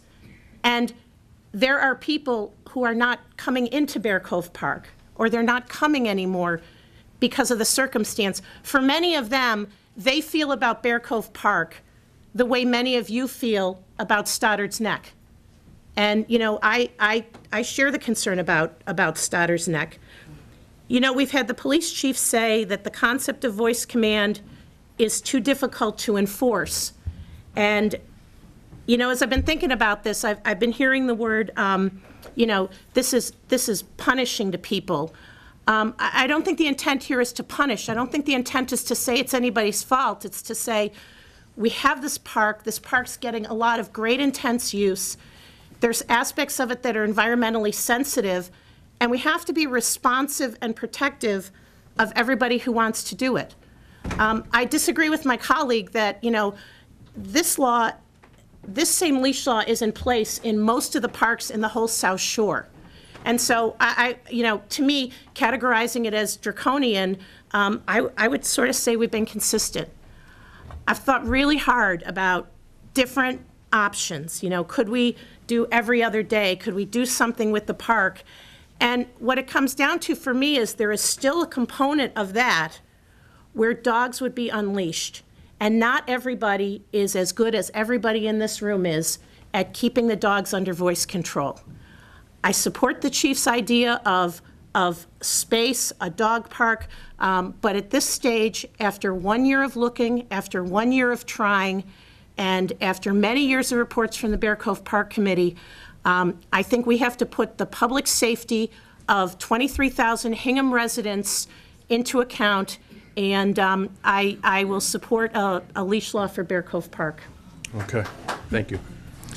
All right, I'll entertain a motion to adopt the Bear Cove Park Regulation and Implementation Plan as recommended by Police Chief Glenn Olson. Could we maybe ask Glenn to just highlight Okay, Glenn, before we what this is? vote on whether to vote on this. The regulation that I have proposed for Bear Cove Park, Section 1, running at large prohibited. While in Bear Cove Park, the owner or keeper of a dog shall have the dog under control by holding it firmly on a leash. The maximum length of a leash shall not exceed 15 feet in length. The leash should be an adequate strength to control the leash dog and physically be held by the owner and keeper at all times. Any violation thereof will be punishable by $50. Definitions: a dog under control. Dogs should not exhibit aggressive behavior to other dogs or people. And 2, dogs should not be allowed to encounter persons or pets and significantly interfere with the activities they are involved in, such as walking, running, cycling, unless invited by said person. This would include what is referred to as greeting other animals or persons and being allowed to jump on a person or dog. And that would be enforced by the animal control officer, police officers, or other designated persons appointed by the chief of police. I think it's important to go to the last page, Glenn. Okay. Tom, walk through that. And my proposed implementation plan would to make this effective November 1st, 2016. From November 1st to the 15th, we will begin informational campaigns to inform the public of new regulations. Signage and posting in the park and the surrounding areas. Effective date. November 16th to the 30th, written warnings will be issued for violations of the regulations. At any point, formal citations will be issued as deemed appropriate per the regulations assigned by personnel beginning on December 1st. Citations could be issued in the meantime if it's deemed an egregious act by one of the officers. And again, the personnel will be assigned as the animal control, assistant animal control officers, special police officers, and police officers will be on patrol and marked units. I have a question for Mr. Chairman. Certainly. Chief, what other options did you look at, and what other options did you propose to anybody, including us, besides just making it a blanket leash law? I think just looking over the things and the different regulations, we can't enforce the leash law the way it currently stands. It just, many people in this room have their dogs, and they're not within 10 to 12 feet of the person. They're out running around. People, and you know, some people are very good and other people's aren't. I've gone to people that have told me their dogs are under control, yet they're running around or they're jumping on someone's vehicle or something. We get many complaints over the internet, not the internet, but through emails that people eventually report to us or you talk to.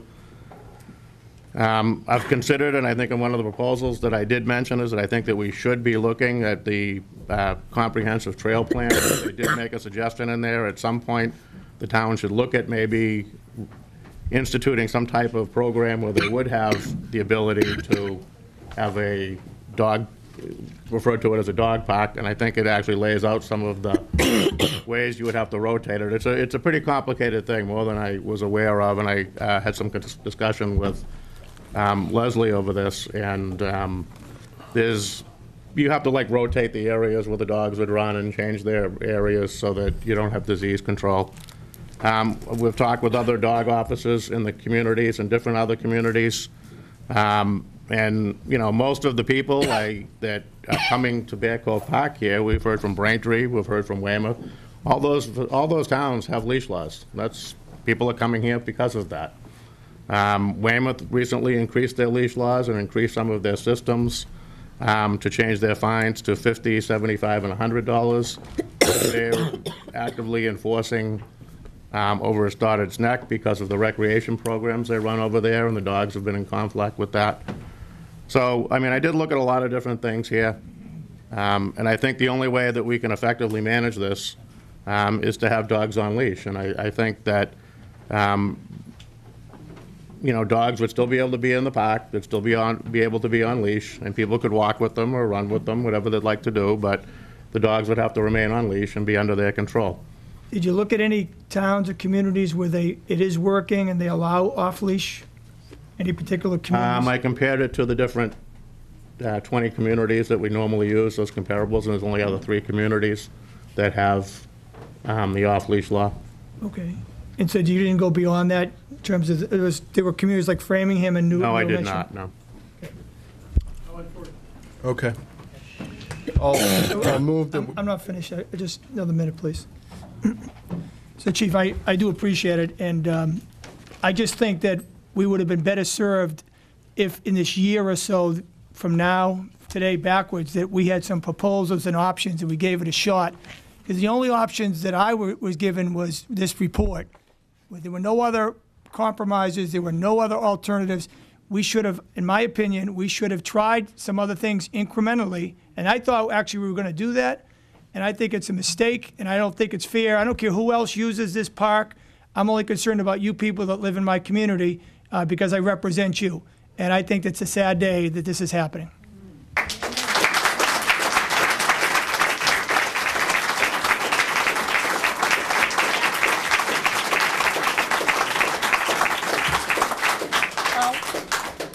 Paul, I would just reference that you have been the Board of Selectmen liaison to the Bear Cove Park Committee for the past year. And as we've been working through these issues for the past year, I think there's been plenty of opportunity to try to work through things. And, you know, I feel like it's unfortunate that we didn't get that level of engagement a year ago. Yeah, you know, it's nice to take a cheap shot at me, but I've talked to Ted many times, and I was waiting for a report to come back because I thought we were going to have compromises. So because you're uncomfortable with what you just did, don't try to take a shot at me, please.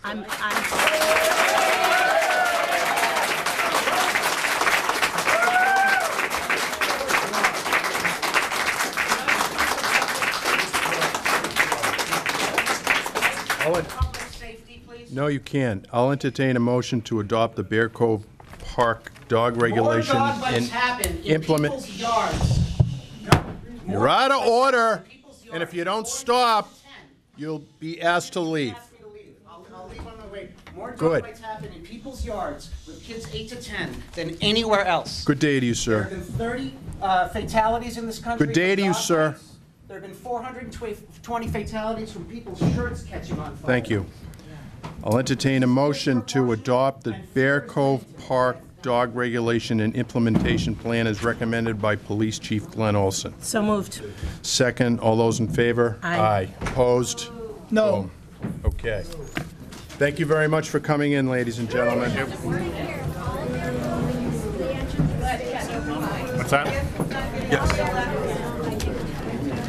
In the Bear Cove Park, yes. All the land owned by Bear Cove Park. People can still go in by 99. That's Bear Cove Park. How do I make some Regarding what? bicycles? Okay, well, you need to call the police department. I'm calling you right now. I'm not in the position to take a complaint right now. If you'd like to email me in the morning. I have to keep going. I have to keep going on the meeting. I'd have to go to town meeting and try I to have get to warrant keep going on articles. the meeting. I'm sorry, but I have to keep Can going we, on the can meeting. we, I'd be No, I have to keep more than going on happy the to Reach out to me and call me. They have to keep going on. Excuse me, sir. I have to keep going on the meeting. I will. Call that number. You'll get. Go on the website, you can email me tomorrow or call me at 749-1212. I don't know, sir, you're going to have to call the selectman's office tomorrow. You'll have to call the selectman's office tomorrow. Children and old people. All right. My 2 little black poodles, you see me all We the have- time. 3 times a day I'm in that pond. We have the Hingham Recreation here. Hingham Rec. Let's move out here, though. Okay. Thanks, Chief. Thank you. Thanks, Chief. I will.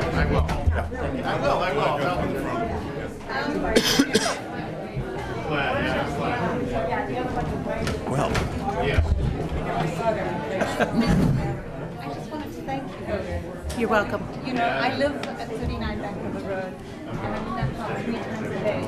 And I really, really think you did the right thing. Thank you. Thank you for coming tonight. I Thank you. really know what it's like. I'm there with 2 dogs on leash, and it's the right decision to make. If you don't support your police chief and your animal control officer and the people that know what's going on in the park, people in this room are walking dogs with leash, and that is their only mistake. I walk, bike, I walk on my own, and I Thank you, ma'am. Thank you very much. Good evening. We've got some other people coming in. I'm very disappointed. That's okay. in the way you We can disagree. It's okay. I respect your opinion. I think they're already stirred up. If you listen to them. Thank you for your time, though. I was very respectful. Thank you for your time. I think we're moving on, though. Thank you, though. Take care. Good night. I love you. She loves you. Thank you. Thank you. Okay, do we have somebody here from the Recreation Department? I see Vicky. I see Vicky.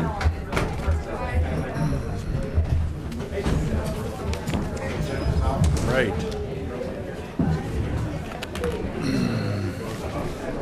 I'm going to close the back door. Okay? Yeah, So, yeah, that's a great idea.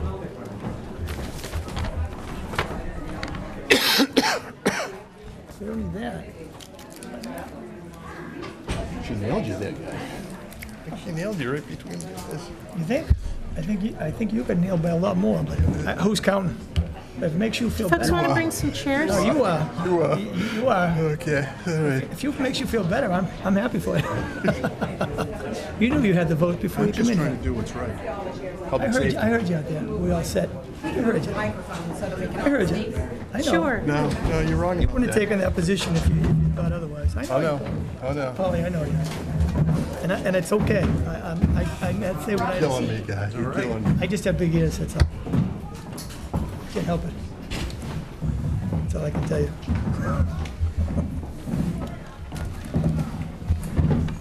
Well, I see that the Recreation Commission is here. Welcome. Greetings. Welcome. Hopefully this will be a little... You're here for your annual update, so with that, I would yield to the chair. Perhaps if you could identify yourself for the audience, just so the people at home know who they're talking to. We have name tags, so... Vicki Donlin, Recreation Commission Chair. Mark Thorell, Director of Recreation. Bruce Thompson, Vice Chair. Adrian Ramsey, Recreation Commission. Welcome. Okay. Good evening. Thank you for inviting us to provide you the Rec Commission's annual update. Our review will consist of the following topics: staff, programs, performance to date, accomplishments, marketing, and the future. Tom. Recreation staff. Our most important organizational strength is our incredibly talented and professional administrative staff. We have 5 full-time administrators who are all extremely efficient and motivated to serve the residents of Hingham. Their educational backgrounds range from business degrees to a master's in education. Our work experience includes managing just about every field of recreation, including sports, dance, fitness, adult and child enrichment programs, special events, and aquatics. We have an additional 8 summer administrators who help us manage 85 seasonal employees in the summertime. In addition, the Rec has 35 year-round part-time employees who are extremely dedicated and customer-friendly. Our year-long part-time staff cover a variety of programs, including the fitness room, which is open 100 hours a week, the child care program offered every weekday morning, Open Rec, which is offered 7 days a week to the Hingham public, birthday parties, and Friday night events. Summer camp. The backbone to our summer offerings is our in-house summer camps, which cater to children from ages 2 to 14. Our summer program is offered throughout the entire 10-week summer. The preschool program enrolled over 450 toddlers. The playground program, ages 6 to 12, enrolled 900 children, and our continuously growing Teen Extreme program has grown to more than 385 teens. Our preschool and playground program offers small counselor-to-child ratios, field trips, entertainers, bowling, swimming, and themed days. We provide all of these amenities at a cost that breaks down to less than $5 per hour. Even at those affordable hourly rates, we gross approximately $350,000 in camp revenue. We are incredibly lucky to attract some of the hardest working, brightest, and dedicated counselors. We typically select 75 to 85 counselors to cover our summertime needs. Many of these young professionals have literally grown up through the summer camps and are now returning to help us supervise all the children. I often note that our counselors are so intelligent and talented that I am really looking at the faces of our futures, doctors, teachers, lawyers, and businessmen and women. In summary, we have been successful at finding the right blend of quality and affordability, which I personally think is the key to our summer programs. Adult fitness programs. We pride ourselves on attracting and retaining some of the South Shore's best and most talented fitness instructors. Our instructors, along with our admin team, offer 30 adult fitness classes per week. These classes consist of spinning, yoga, boot camp, bar, pump and jump, and Zumba. All of our fitness classes cost $10 per session. We are really excited on our recent infusion of brand new top-of-the-line Kaiser spin bikes. This was a $30,000 purchase, which was raised through our revolving fund. Children's programs. Our largest customer base tends to be Hingham's children. We want to appeal to parents who are looking for affordable options without sacrificing quality. Our children's curriculum has surpassed over $500,000 in revenue per year, and our average program class costs $12 per session. To note just a few of our larger programs, dance typically fills 650 spots, which breaks down to 52 classes per week. Over 350 toddlers sign up to our toddler soccer program, which comes to about 24 classes per year. 350 children have enrolled in our tennis program over the last calendar year, which breaks down to about 30 classes during the calendar year. Adult programs. Besides all of our adult fitness offerings, we offer adult tennis, dance, golf, and a variety of other classes. One brand new program called Pickleball has exploded in popularity. I like to describe this program as a cross between ping pong and tennis. It takes place on a tennis court with lines, which makes the playing area substantially smaller than a normal tennis court. We have had over 100 adults register for pickleball class since July. Due to the popularity, we have invested $5,000 in pickleball equipment as we look to expand this offering in the near future. We are constantly adapting and modifying our program offerings. Not a week goes by that our administrative team does not have a brainstorming session to consider new programs and discuss how we implement them into our present curriculum. Our admin team excels at successfully marketing, growing, and managing very large and complex recreational offerings. Whether it's launching a kayak rental business down at the harbor, successfully growing tennis to more than 400 students, offering soccer lessons to 350 Hingham toddlers, or managing the largest summer program on the South Shore, we have the staff and the ability to manage every recreation program that town needs us to handle. Thank you.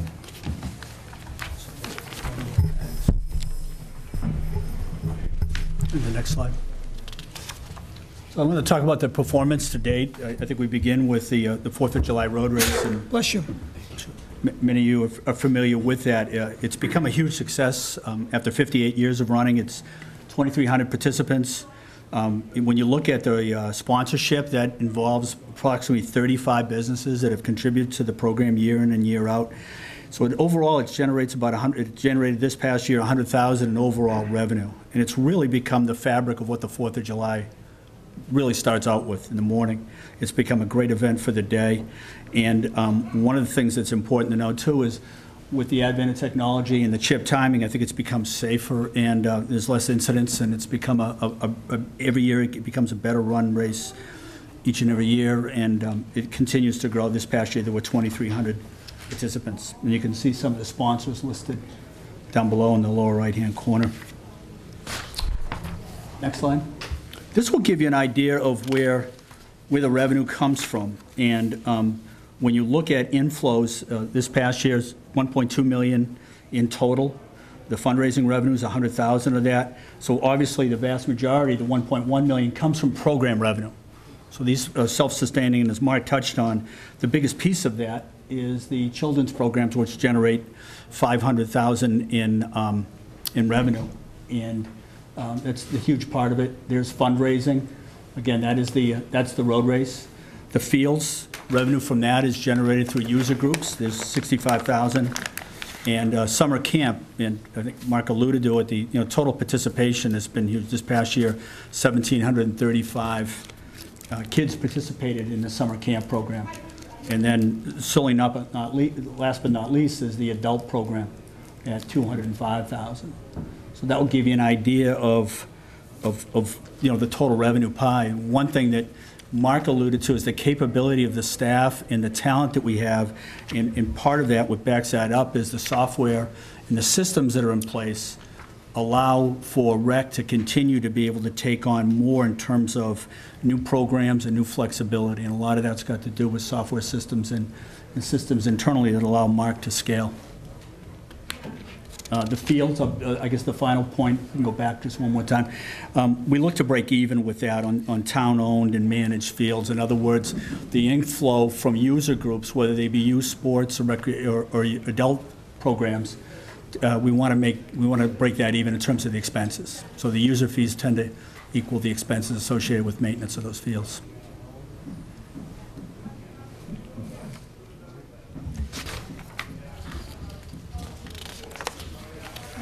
Marketing. All right, thank you again for the opportunity tonight to speak to all of you about the great work that the Recreation Department does here in town.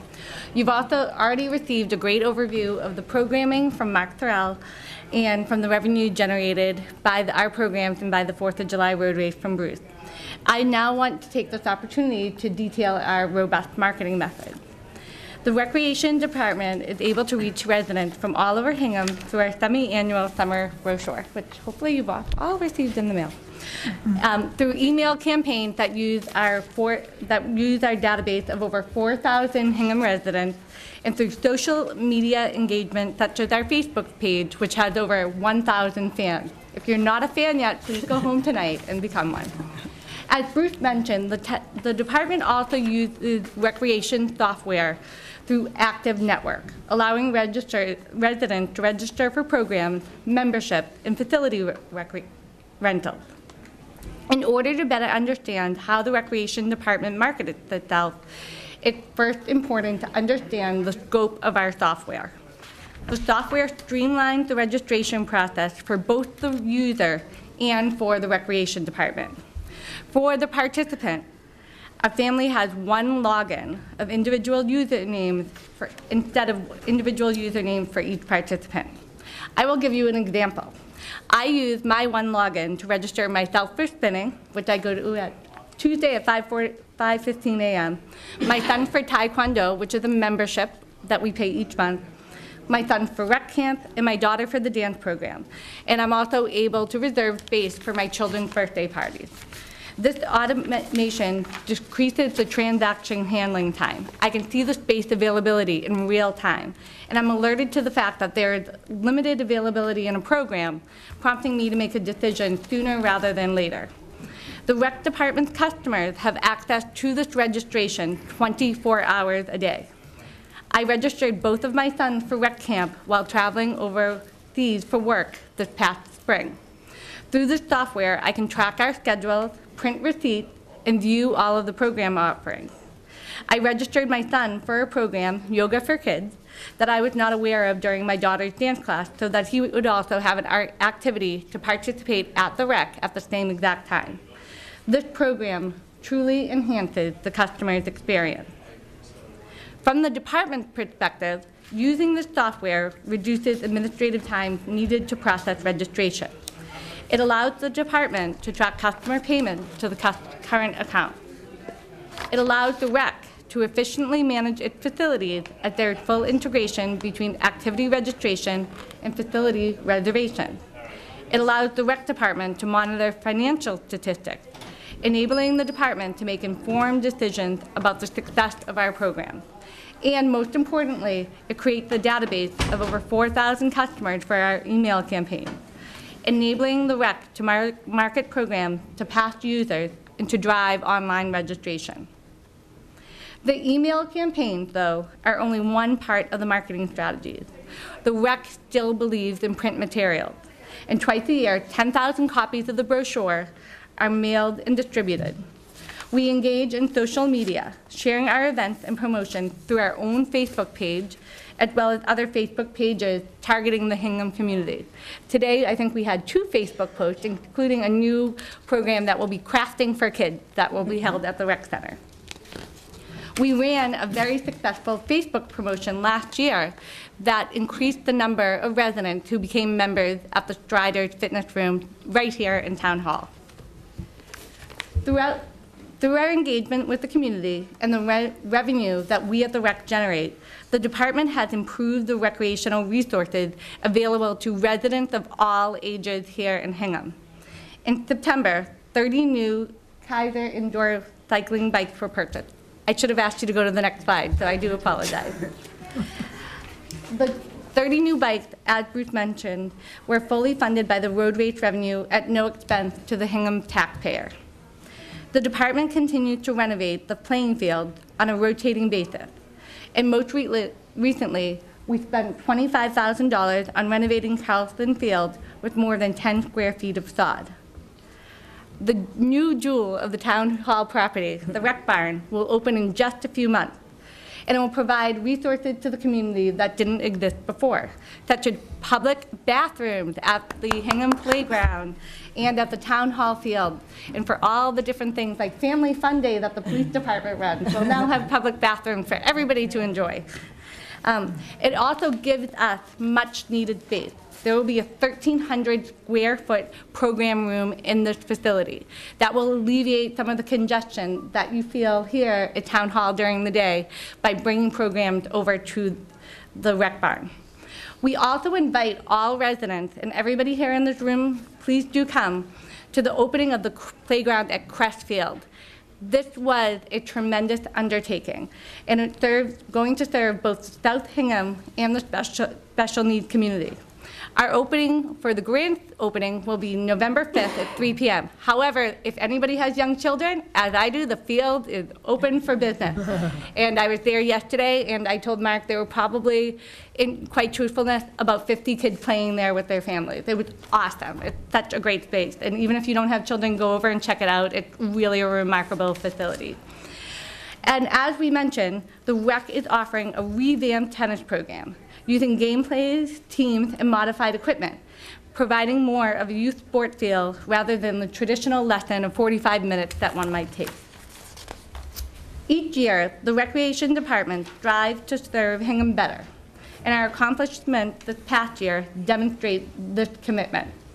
The Commission and the Department staff look forward to continuous improvement of the recreation experience for residents of all ages. Thank you. Thank you, Adrian. As a self-funded operation, the Rec Department understands the importance of being proactive. So the future is something we're always working on. First, thanks to a suggestion by Ted Alexiadis, the Rec has reached out to other committees. First, Mark and I met with Ted Matthews and DeWitt DeLauder of the Bear Cove Committee to discuss our commonalities. The Trails Project is clearly a mission that both of our committees can work toward. Once the kiosks are installed, which is going to happen very soon, our committees will have a joint meeting, and we'll discuss how we can work together on the trails to benefit all Hingham residents.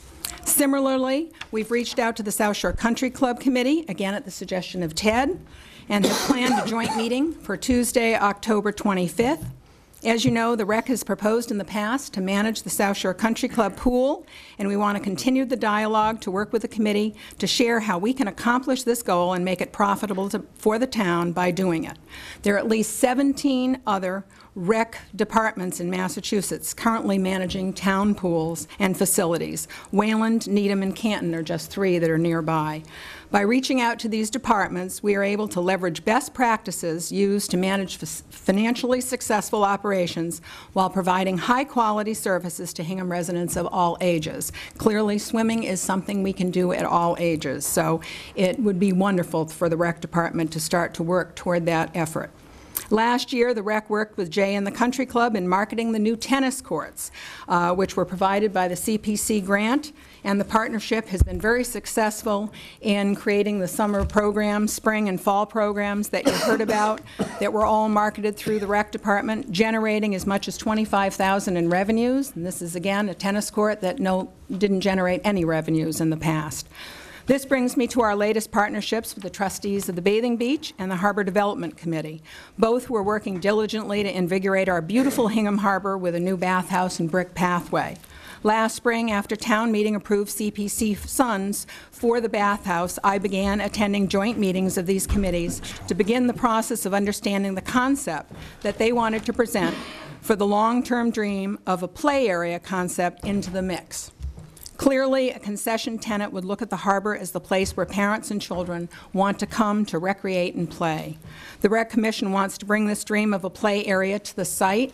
We know that it was part of an open space plan back in 2007 to talk about this whole renovation, and a play area has always been one of the key elements of that open space plan.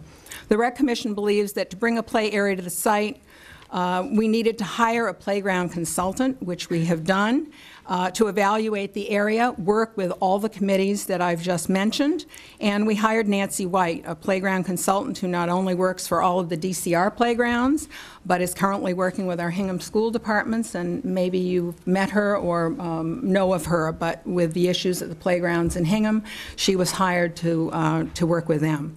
The Rec Commission, Alan Peralt, Bill Reardon, Mary Savage Dunham, Lonnie Fournier and Roger Fernandez all met with Nancy White and her playground specialist Mark Gallagher at the site recently to talk about how we could work forward to this play area.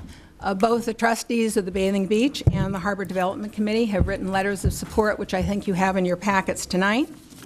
And so the Commission is well aware of the importance of socializing this proposal to make this dream a reality. We started a fundraising campaign before registration this year so that people, when they had a chance to register for the programs, would have an opportunity to put money aside, if they so choose, for a play area at the harbor.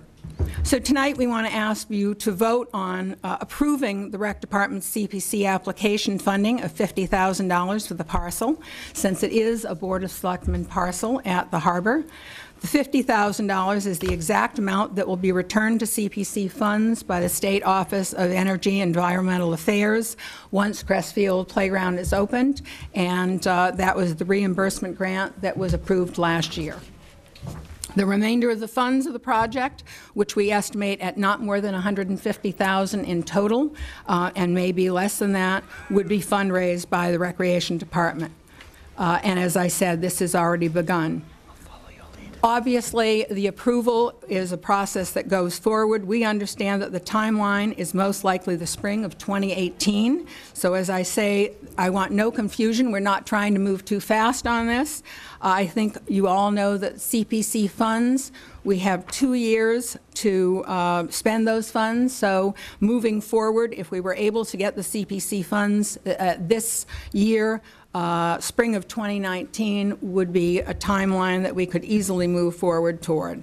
So once again, we are looking forward to the opportunity of this play area at the Bathing Beach, and we ask that you take a vote so that we can put forward our CPC application. All right. Well, thank you to the Recreation Commission for your presentation, as well as your request.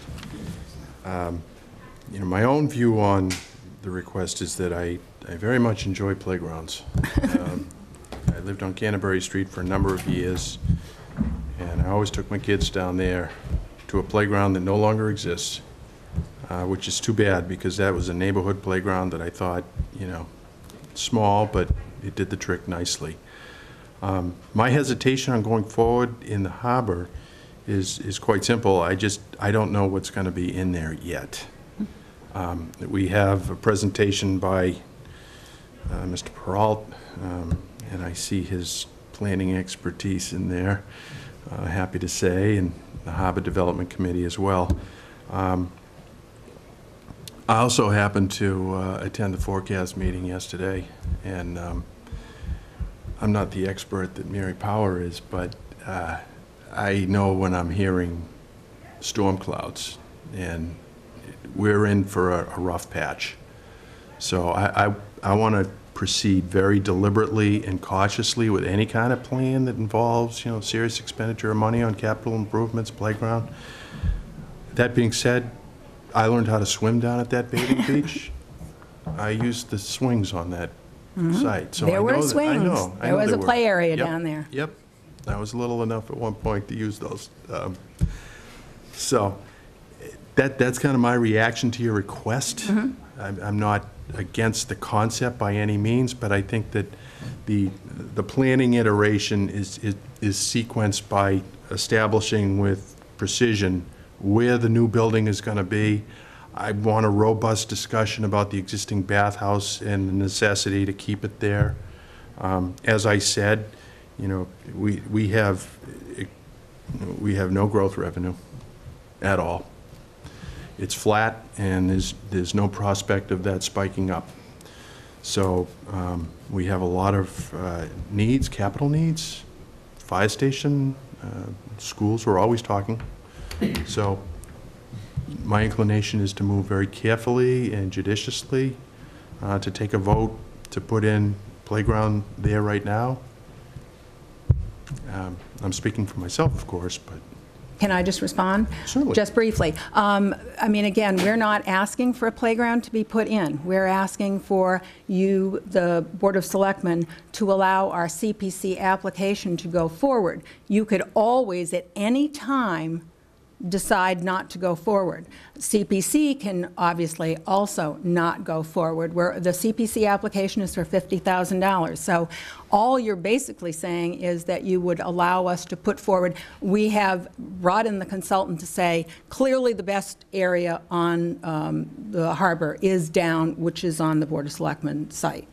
So we're asking you not to say you want to put a play area in there, but that you would allow a CPC application to go forward, and the amount is $50,000. Clearly, $50,000 isn't building a playground anyway.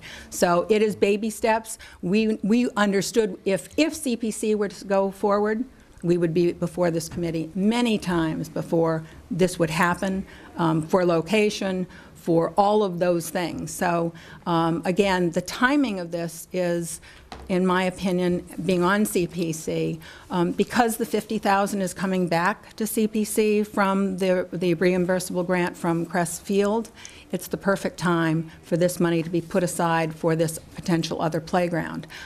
If it were not spent, it would go right back to CPC, as has happened with other CPC applications. So I just want to be very clear for those at home and for the board. We are not asking you to approve any plan, any site, anything, just to allow us to at least put through a CPC application.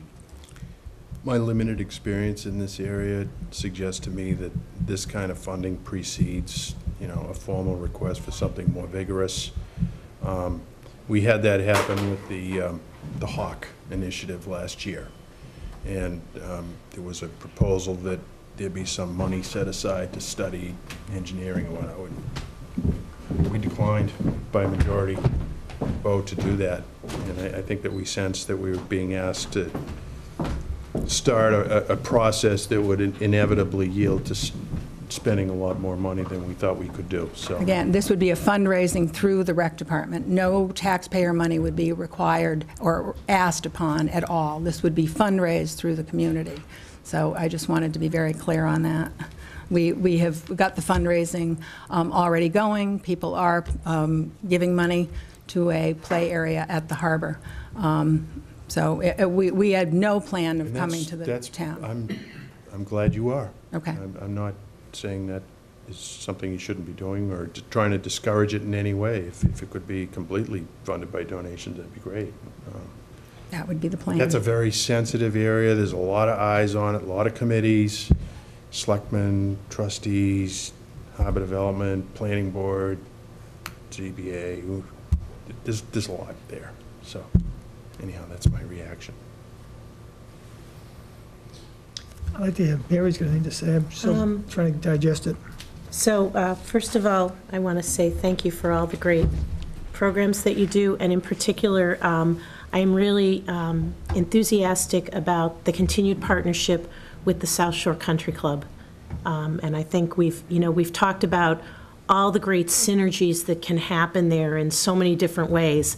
And I know sometimes it feels like we're not moving as quick as you're ready to move in the country club, and so I'm really excited about what's going to continue to be going on there, so I'm really excited about that. Vicki, you said that the play area would not be constructed until 2018. At the very earliest, 2018. Very earliest, so I would assume more likely 2019. 2019. So I think, so I guess my question is, and I understand your point about, we're getting this money back from Crest Field, but I'm also aware that I think town meeting, and this board certainly has supported, the number of dollars we've spent on wonderful recreation programs in the last few years. And one of the things our board's been hearing a lot lately is some feedback from the public that they would like to see us devoting more of our CPC dollars to affordable housing. And that's been very topical. So, as we're looking at, the money coming back in from a playground, I think we're also looking and saying, gosh, those are CPC funds in all. And I've been hearing a lot lately from people who have said, given all the great investments we've made in historic and in open space and in recreation, particularly in light of some of what we learned with the affordable assisted living that everybody was so enthusiastic about. People were saying, you know, let's do what we did with, you know, let's apply more of our CPC dollars. So, you know, I'm kind of hearing that a little too.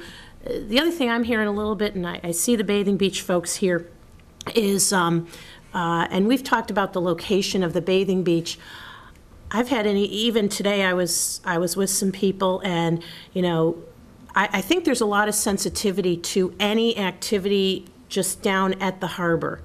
And so I think I understand what you're saying, which is we want to be kind of careful with all the different pieces. And I think you are, I think the idea of a play area is terrific, but I guess what I'm wondering is if it wouldn't be constructed until 2019 at the earliest, is there benefit in waiting a year for the CPC into that round of funding? And at that point, we would have, I think, and we're going to hear from these guys, we would have a bathing beach, the bathhouse, like, permitted.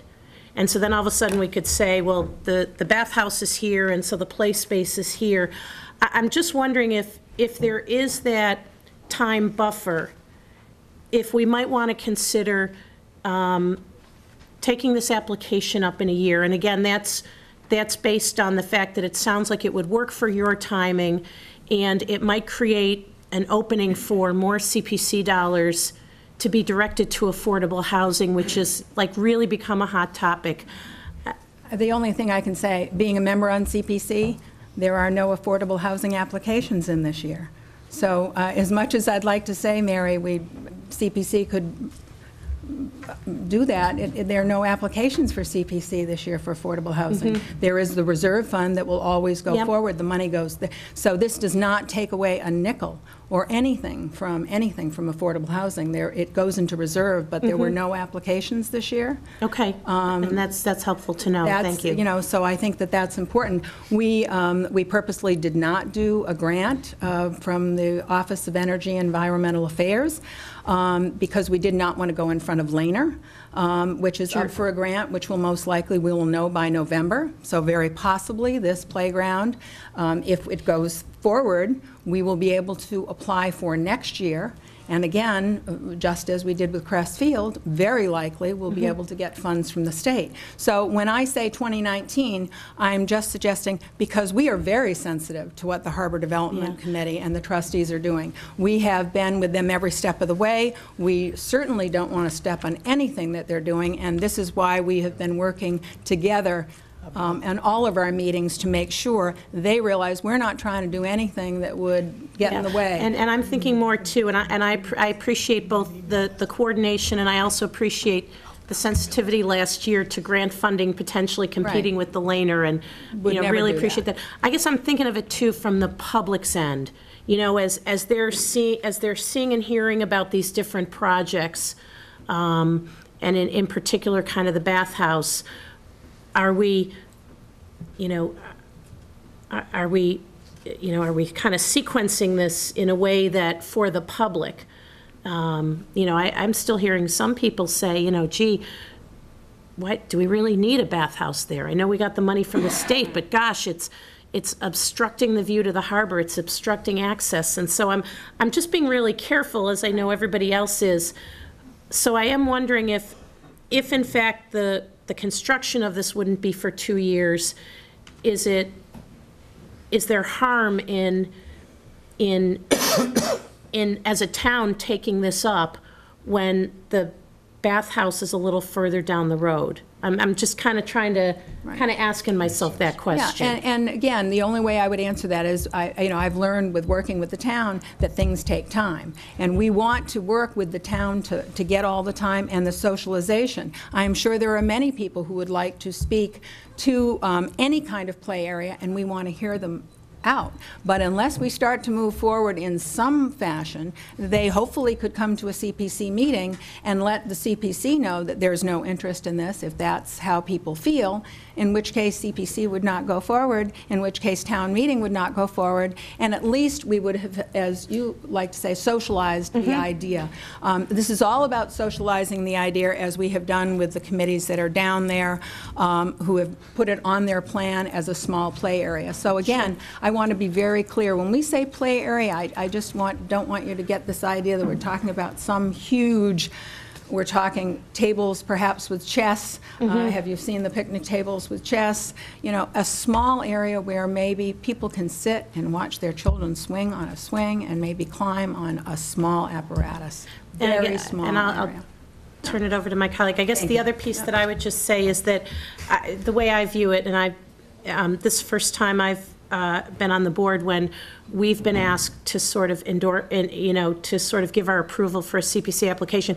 To me, there's an implied support or commitment from the board, and I actually was not expecting that we might be taking a vote tonight. So technically, I'm gonna, before you get to that. No, I didn't have an order motion. You can't take a vote tonight. It could go on next week if you'd like, Mary, or any of you, but it can't go on tonight. Okay. It's not on the vote list. And it wasn't, expected to be. So thank you. Okay, well, I mean, you said, I wasn't expecting the vote either, so I guess we're all on the same page. So Vicki, with the 50,000 that's coming back from Yes. Crest, is that, where is that going again? It should go into the CPC funds because it was a CPC-funded project. And it's a reimbursable grant, so that it's reimbursed to where the funds came from. So it will go back to CPC. So, and I probably could have a longer discussion, but I think Mary covered a lot, Paul covered a lot. Right. As I've told you, I think, or at least I've implied that I kind of love the idea. I just kind of want to see where the pieces are, and if I have a little prep time to be able to be prepared, if we do take a vote in the near future, I'd be willing to give it some consideration. I just wasn't expecting it tonight. I do want to hear from everybody, if that's okay. Yep. Great. All right. Thank you very much. Thank you for coming in. Thank you. You want to talk, Fran? Sure.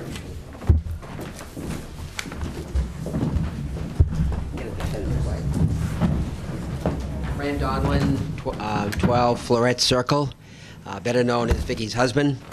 And obviously I come here to support her, and I know that group has worked so hard over the last several months. This is the 4th month, I think, they've been working to try to get some kind of a vote, and certainly we can understand the board's position, and they want to make sure all the pieces fit. But one of the things that I heard, I've been married to Vicky 44 years tomorrow. Congratulations. Happy anniversary. The chief just said to me, I bet you don't win many arguments at home. So she... I learned that a long time ago. He doesn't disagree. But she's fabulous, and she's always has the right intent to do things for the people. She's the most unselfish person in the world. But one of the things I heard tonight was that there seems to be time. There's maybe 2019 that this playground would get built, and this effort that they're trying to get approved is just a stepping stone so they can. Vicki likes to kind of keep things moving because you never know what happens down the road. But it's always nice to have one piece that's moving and making progress, and it's not going to be finished until you guys and ladies decide what's going to work. So I just wanted to come up and say my piece, and appreciate you listening to it, and hopefully everything will be worked out soon. Thank you. Thank you, Fran. Thank you. Take care. Yes, Ms. Anderson. Hello. Deirdre Anderson, 31 Old Colony Road, also the Harbor Development Committee. I just want to share that, as you are aware, in the fall of 2015, the Harbor Development did a townwide survey for which we collected citizen feedback, and a play structure was top 10 overall, top 5 for the 35 to 44-year-old demographic, and top 3 for the 65 to 74-year-old demographic. Thank you. That's good to know. We did know that, actually, but you refamiliarized ours. Yes, ma'am. My name is Rebecca Olschlager. I'm on 39 Kimball Beach Road, Hingham. And I grew up in the town. My dad, Tom and Maggie Ballou, they raised 8 of us, and we spent many, many nights down the harbor. It's one of our most treasured memories. We just get ice cream at Brigham's and then head down to the harbor, and we'd roll down the hills and play in the sand, and actually even on the artillery that's around the harbor still. And I was down there with my daughter. Not anymore. Before when I was down there with my daughter a few weeks ago, before I knew of this proposed plan, actually we had the whole family down there. You know, I was reading the memorials to her and just kind of spending time together down there as a family. And we have lots of playgrounds we can go to. I might be in the minority with people my age with 3 children that are against it, but I just think it's a shame to take away the natural beauty of the harbor and add stuff to it that I think is taking away from the view and taking away from, I'm not sure where they're planning it, but I know if on one side you've got the gazebo where people are getting married, on the other side you've got the shaded areas where people go and have lunch, and passing right through there in the summer is a whole line of traffic heading down to Halton and Nantasket Beach. And I walk down Nantasket at night, and after the people head back home, they trash the beach because it's not their beach. And what's going to stop people from stopping at our beach? Now, if we bring all these facilities there, I mean, after hours, we could do stickers and things like that during daytime hours, but you could also end up with some problems there. Just making it less of a town. You know, I'm sure the community would enjoy it, and I would if it was there. I'm sure I'd bring my kids down because we'd be down there anyways. I just think children need places that they can go and explore just the natural beauty, you know, and be kids without something to play on. I don't think that's always a necessity. So. Well, thank you very much. Appreciate your input on that. Thank you. I mean, ladies and gentlemen, I think, first you got to be recognized before you get up and talk. I'm going to respond to the resident, but then I'll give you your opportunity, ma'am. I think what you're seeing here, ladies and gentlemen, is that the harbor generates a lot of different views on how to best enjoy it, which makes the work of the Bathing Beach trustees and the Harbor Development Committee and the Recreation Commission so challenging, because there are different perceptions of how this is, what I call the postcard of the town, how this is best, you know, used. And we're in a place right now where the harbor is undergoing some transformative change. We just marked the construction of the Whitney Bridge, or is that what we're calling it? Whitney Wharf Bridge, which I think really adds a whole different element to the wharf and to the Memorial Park, which we know is the Iron Horse, or at least that's what I call it. And there's a lot of plans going forward. So, you know, if you sense hesitation on, you know, our part to kind of, oh, let's build a playground, I think what we have to really do is just proceed carefully. I don't think we need cement shoes, but we got to do this thoughtfully, because we've got the people that are in love with the water, people in love with the water from the land side. I'm one of those guys. And then, you know, just people who become accustomed to it. So we have a lot of good effort going in, different perspectives. I think it adds to the eventual outcome. That's what we're trying to do tonight. We're not trying to throw cold water on ideas, but we've got a lot of things going on. We're going to hear from the trustees momentarily, Mr. Reardon, this committee. So that's kind of my reaction to this nice lady's observation. I mean, there are genuinely different views as to how to best enjoy this beautiful resource we have. Quick comment. Sure. As I'm sitting here listening to the different perspectives, I just was kind of flashing back to when I grew up, and I grew up right by the ocean as well, happened to be in the city. And I will tell you that virtually everywhere I was along that water, there was activities and recreation areas for children, and what that did is it drew the families in. And that's kind of what I was envisioning, along with some of the other proposals. So I think if we do it, you know, thoughtfully and correctly, and we listen to everybody's perspective, which we haven't heard yet, obviously, hopefully we'll make the right decision. We don't have the field pieces, the 37 millimeter field pieces any longer. They've been moved to another part of the town. But there may be opportunities that present themselves going forward. Welcome, Mr. Peralta. We still have a comment. Yes. If you could identify yourself by name and address, please. I'm Hillary Jennison, 2 Rockwood Road. I'm a lifelong Hingham resident. I grew up here, longing for a play space at the Hingham Harbor. And now that I'm back raising my young family here, I continue to be longing for a play space at the Harbor. I recognize that there's a lot of support. It was spoken to that for young people and old people, like grandparents, really are looking for a space like this. As Vicki Donlin mentioned, we do have some time, but things in this town take a lot of time. And I think to get people who are really behind it inspired to do the private fundraising that we'll need to make this happen, we need to show movement, we need to show momentum. So I know the vote can't happen tonight, but I do ask that we don't table this for a long time, that we continue to kind of pay attention to it, because I think to really motivate people and get that private fundraising we need to show some momentum here. So thank you very much. Thank you. Alan. Okay. How you doing? Thank you very much. Welcome. I can't speak to Fran Donlin, having known Vicki for 44 years, but having worked with her for the past 6 months, I can certainly speak to her energy level, and she's turning me as far as the concept on this play area. So as far as the idea that it's a smaller in scale, so I think they've made a lot of headway in a short period of time, is what I'd say. You know, I think it's... I have no idea what you're even talking about. Yeah. But I think she's made some headway, and I think we'd continue. I'm sure Bill would say the same thing, that I think our committees are certainly willing to continue working with them. Great. Because a big thought of this whole process, back to the 2007 master plan, was for greater use of the harbor. You know, and I think that's what we started to see. As many of you are aware, we had a lot of good response to how the beach restoration project worked this past year. First part of the boardwalk we did, stabilizing the parking lot, knock on wood, you know, we don't have a bad winter, we don't have to see the wall that's buried under the sand dune. We're going to be planting the beach grass shortly. But the attendees at the beach were much greater than the past. We really didn't have any issues. I mean, DPW did a great job of cleaning it. We now have a handicap accessible area because of the way we've done the rollout walkway.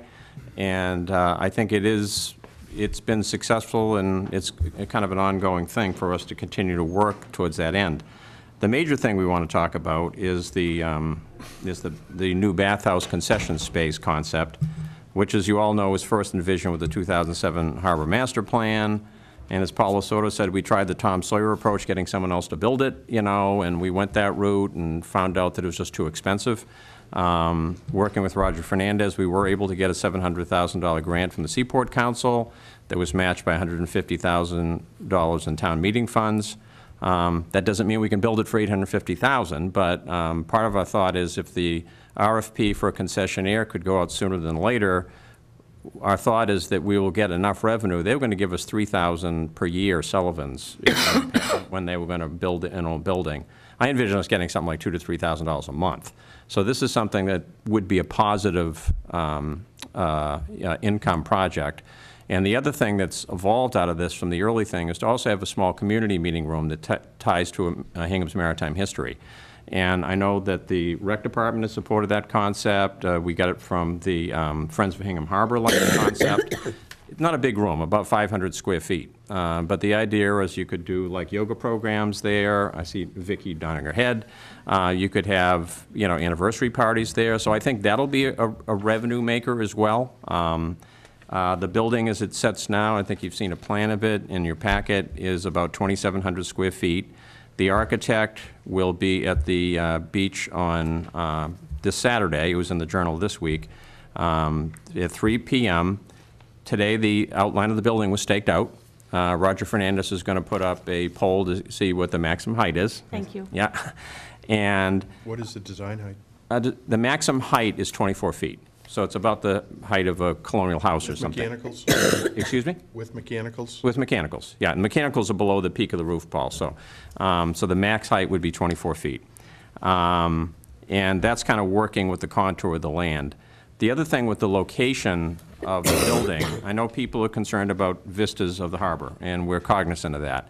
But the location in the vetting process, which has taken us a while, we started this in the spring, and we had a joint meeting with the Harbor Development Committee on August 19th that was very well attended and covered by HCAM. And the meeting with the architect is the latest in that. It's intentionally located, the best soils, it turns out, are in the corner of the parking lot just up against the gazebo parcel on the other side of the swale. Now, there's a conservation area on the opposite side of the street, so we don't block anyone's views from a house perspective. It's also at a turn on Route 3A, and yes, I think if you're a passenger, you could turn and look there, and maybe there's, 25 or 30 feet in width of what the building would be that would block your view, but I don't think it's not going to be substantial. The building isn't going to be so great in scale, and I think its benefits, to me, certainly outweigh some of the concerns of that. I mean, we have 0.8 of a mile of waterfront from the Bathing Beach Grove to Steamboat Lane. There's only about 4 buildings in that entire stretch, and that's including, the 2 marina buildings and Fred Lucas's building. And if I add Lincoln Maritime, this would be the 5th. None of the buildings are large in scale, so I think the vistas of the harbor, and I'm very sensitive to that. I used to be the chair of the Harbor Development Committee. It's something that, we've always grappled with. But I think at the same time, the benefit of having something, again, for families, most of my time in Hingham, I lived in South Hingham. I live near the square now. But I would look for a place to take my kids when I come home from work, and I see this as that type of place, if they want to go out for an ice cream or some other type of thing, or for grandparents to go. Again, complimenting Vicky's idea if there was a play space there. But I do think the concession space will be beneficial, and I think it'll be, I envision it being more like the South Shore Country Club in the sense that we've got a little bit of money invested, but it's more than going to pay for itself. We don't have a big budget as it is. Our budget, all told, including geese control, is $39,000. So I think this is something that will go a long way towards complementing that. But I think we've heard the selectmen loud and clear, and we've really tried to outreach and working with Deirdre and others to make sure people are aware of what we're doing. And this isn't set in stone after Saturday. The idea is this is a time where people can be right there, look at the outline of the building, ask the architects themselves. They're the ones who've come up with the design concepts. Why'd you do this? Why didn't you do that? I'll get into later with the existing bathhouse. Part of the reason we want to keep it is so we don't have to overburden this building. I mean, we have to keep our lifeguard equipment, our rolled-up walkway is inside that. The new beach chair we had there, if anyone saw it, was actually built by our lifeguards this year. They built a nice high chair that allows them to look back at the old bathhouse and to scan the whole area. We also put the chairs in there. It gets, it's a multi-purpose building that, quite honestly, the bathrooms are almost the smallest part of it, So, and we still plan to have, if we reconfigure it, to have a men's and a women's room so that it could be used by the farmer's market. Because if we do the concession idea, part of the idea is the farmer's market might be closer to that building. So it wouldn't conflict. We'll have to work that out with the concessionaire, but we don't want to give space to a concessionaire and not have any space for people to go. The other idea on the site plan is we're going to actually planning to increase the amount of parking spaces by about another 30 parking spaces. So that, and we've also met, by the way, with the town department heads about 3 weeks ago.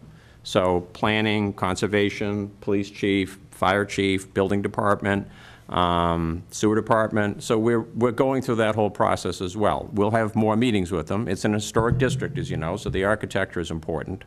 So there's a fair amount of things going on, but I think it's following in a reasonable process. Yeah, do you have anything else to add, or?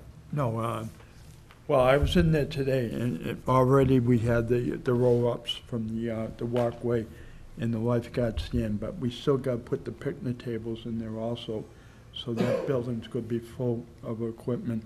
Still on site, because at the beginning of the season, the trustees brought out all that equipment. The DPW didn't have to bring that equipment out. Next year, they're going to have to put down the walkway naturally and bring out the lifeguard stand. But we don't want to keep that equipment outside because it's accessible to damage if it's out there in the wintertime. So it will be used. Is it going to be utility? Mostly a utility building.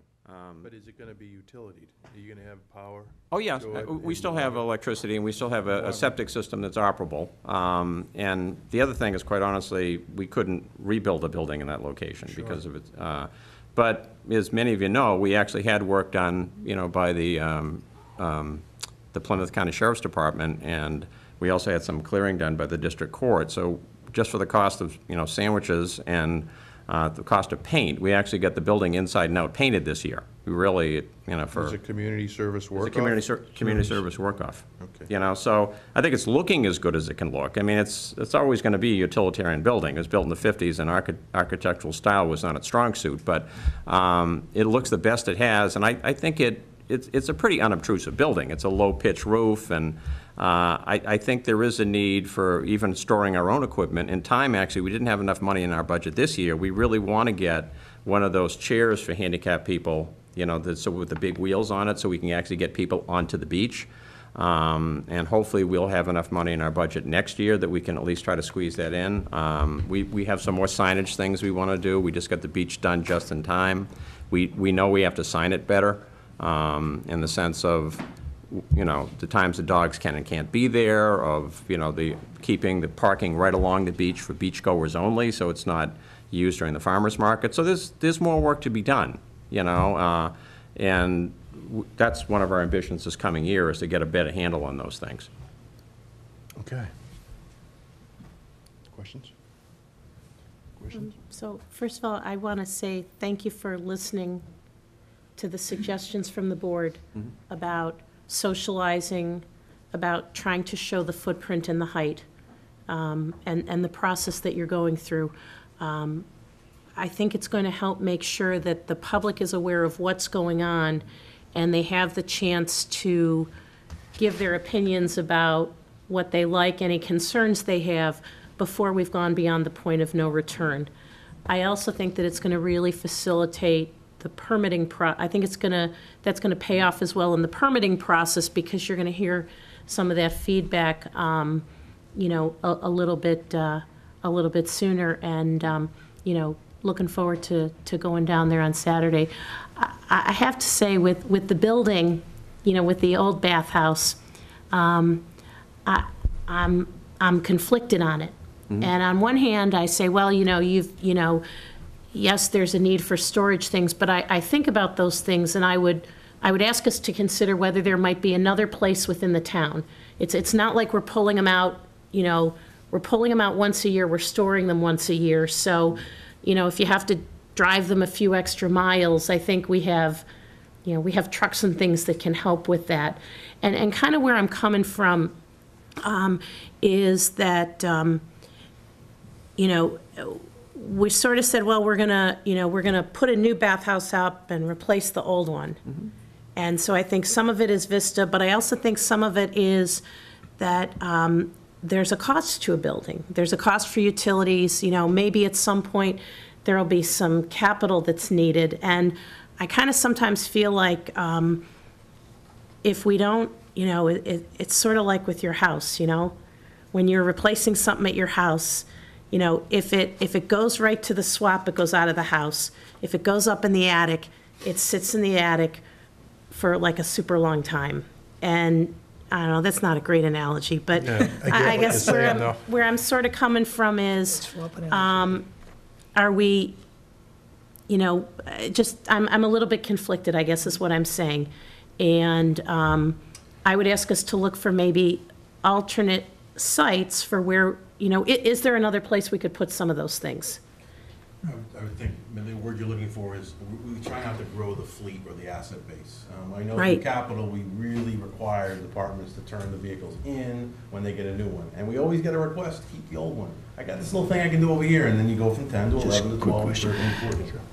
And then you need tires, and then you need transmission, and then I would also say, then it gets harder to have it go away. Now, I also see the flip side. I also see that once you take it down, it's gone. And I understand that the deed restriction on this property it's really gone. So I don't minimize that, but I kind of feel like in the last few months, we've sort of moved towards, we're going to keep that existing building. I'd ask us at this point to think real hard about whether we really, you know, are there maybe some other options there? No, we're certainly, I mean, it isn't a foregone conclusion in our mind either, but, and quite honestly, the empire of the bathing beach is not getting any bigger than 2 buildings, but, Fair enough. yeah. Fair enough. But we will have revenue from this, and we have a pretty good septic system. The septic system is in good condition. Mechanically, things are pretty good. The roof was put on only a few years ago. We did the exterior and the interior. So I think, I hear you on the maintenance thing, but we're hoping at least for once to actually have some revenue, beyond what we get from town meeting. And we also were talking about maybe having outside showers, since that building is closer to the beach than the proposed location of the bathhouse. And, and it was one of the walkways is right by it, so it would actually serve that function and really be the restroom that the guards would use. It's a lot closer than the other one, and we're going to be putting a fair amount of activity in the new building, between the concessionaire and a community meeting room. We're just thinking that, I hear you, because it never was thought of that way. But the more I've thought of it, I said, well, it's a utilitarian building. It doesn't have a great expense to keep it up, and it's not in bad condition right now. And I think the type of things it does have, we should have enough to replace a roof on that building. We're not going to overtax the septic system. We'll have less impact on the septic system than we've had historically, because at least there is another place to go. And as a lot of you know, the biggest reason for me to get this building open, I heard somebody talk about access to restrooms, at the rec barn, is to have functioning restrooms on the waterfront. I mean, that's one of the biggest pluses of having a building with a concessionaire, is they're not obviously going to be open for just 10 weeks of the summer. That building's only open for like 10 weeks, so not a lot of tax on it. But the biggest thing to me of the new building is that. I mean, it's. And I would just add one more thing, which is, if you guys have the great fortune of having a little bit more revenue, is that where we want to spend it, or might there be some other things we want to do? So, true. I just wouldn't say that, okay, we're getting some revenue from this one, so now we can kind of keep the other one. Because I think you've got a lot of other different ideas for what you want to do. Sure. And as Paul mentioned, the next couple of years, I think we're going to have to be especially careful about the new stuff. There's not going to be a lot of room for that. No, we understand. So, thank you. Good. Thank you for Thanks. listening. So, Al, I just want to have a quick comment. Mary was speaking of things, and I started to think more about that building and some of the discussions. And one of the things I remember in our discussion, and if I'm wrong, you'll tell me, is that once it comes down, you have a whole different set of rules if you wanted to put something back there. Correct. So that was one of the things I was thinking about in terms of practicalities of keeping it. We could always take it down later if we found some other place. But again, I kind of worked on the beach area when I was younger, and I know that storage is kind of important and proximity is important. We don't have anything else right around there to store, and we're going to need storage. And like you said, it's not going to cost that much. I'd hate to think that and Mary's right though, that we should look at everything. Yeah. I just want everything. You guys all right? Yeah. See, I'm drinking different water than they. Like I said, and I start coughing, it's heading this way. No, you're not. Oh, it's in that cup. So anyway, my point is that I think there's a lot of compelling reasons to keep it as long as the cost isn't high. And, and believe me, I'm sensitive to where we want to spend money, but I can see a lot of reasons why it's going to make sense for a lot of things that you said. I won't repeat them, practicalities and amenities and stuff that people are going to need in that beach area. So I guess you're going to look at both anyway. No, I understand. And just so you know, when we did the work on the exterior of the building, the little we paid in capital improvements was on new trim, and it's ASEC trim. So the fact is, we actually did it in a way that a lot of the trim pieces hadn't been done in years. All we had to pay for was the material. How'd you get that through historic? Well, yeah, sorry. Yeah, exactly. Sorry. Didn't hear that. Hard work. Yeah, hard work. So I think overall that's been a fairly low. Again, it's not the most glorious building in the world anyway, but it's in as good a shape it's been in probably about 15 or 20 years. And as Selectman Gannon says, it is more protected now though by the revetment work we did a couple of years ago. At least we have the revetment at a point that is at the flood level. The building itself's in the flood zone, but we have a wall in front of it that at least protects it. But we could never get anything even remotely that close to the water. It used to be a lot further back. I know, yes. Back, yeah. Well, we're trying to save what we have. That's why. Yes. We appreciate that, too. Yeah. So, thank you. Well, thank you. so much. Thanks very much. See you guys. Thanks for all your good work, too. Appreciate it. Playing well in the sandbox. Okay. That's good. Yes. That's good. Trying to. Yes. Now we welcome the Harbor Development Committee, last but not least.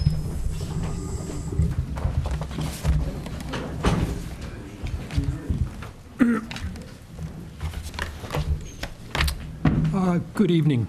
For the public, I'm Bill Reardon, Chairman of the Harbor Development Committee.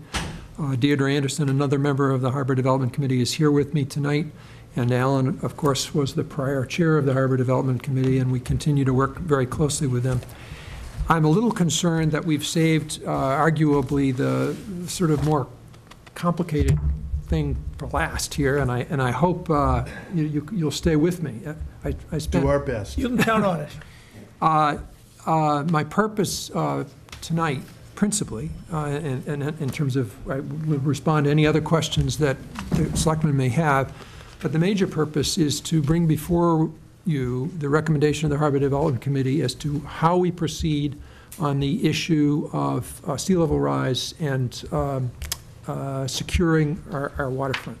You'll remember that in 2015, as part of Article 31, there was about $175,000 allocated to the issue of first studying and then going forward with at least one, and perhaps more than one, of getting actual engineering designs to repair and address sea level rise. It's both. It's repairing the existing wharves and addressing the question of inevitably, as we know from the Kleinfelder study, we are going to face this issue. Many communities up and down the coast are addressing that.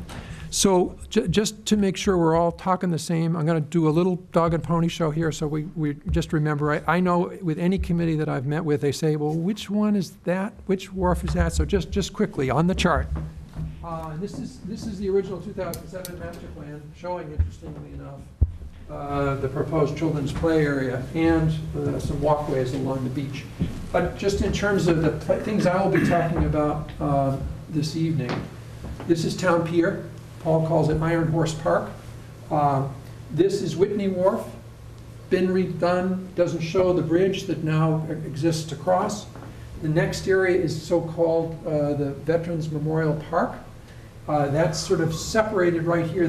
This one actually reflects the gas station, the mobile station the property that we acquired. That's a separate parcel, so I'll speak about Veterans Memorial Park, and I'll speak about the mobile station.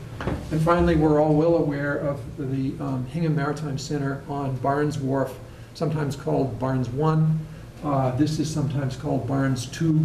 This is, I think the town has been going under, this is Barnes and this is Steamboat. So the wharves I'm going to be talking about are the town-owned wharves. We obviously don't own John Kenny's marina, and we don't own the property where Nick Bond has his facility, and there is Red Eye Roasters and the marina behind it. So those are the areas I want to talk about as we go through this. So to give you a sense, we as a committee selected a consultant, Beals and Thomas, with whom we've worked before, and started a process after 2015's annual meeting. They first came out with a physical assessment of all of the wharves, far more diligent and complete than anything that's been done before. There have been several assessments. CZM did one, Coastal Zone Management, a number of years ago, and there was at least one other, I'm not remembering the year, but this one was done in literally 25-foot sections of every circumference of the town-owned wharfs that we've just talked about. They gave us the physical assessment, as I said, in a report on January 13th. On March 2nd, they came before Harbor Development to make an initial presentation, their sense of what was that assessment telling us, where are the weak points, how shall we address these going forward, and what would their recommendations be. Grab one other thing here.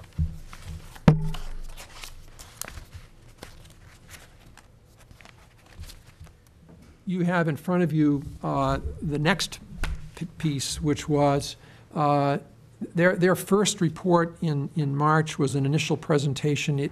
It set out a couple of criteria to try to help us make a decision in terms, or make a recommendation in terms of what should be the first wharf that we do if we have to choose only one. We asked for more meat, and we had a much more extended meeting on May 17th This one was televised. HCAM was present. Pretty well-attended meeting as well. And the materials I've given you are from that presentation. So I'm going to be walking you through those.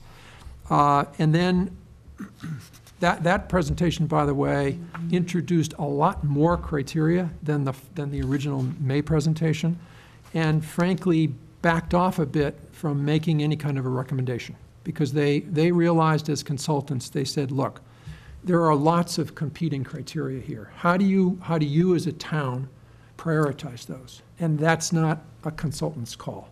They just felt they should present us the information, give us the different ways of looking at it, and then step back a bit in terms of letting the town and Harbor Development Advisory and the selectmen ultimately, make their decision in terms of priority.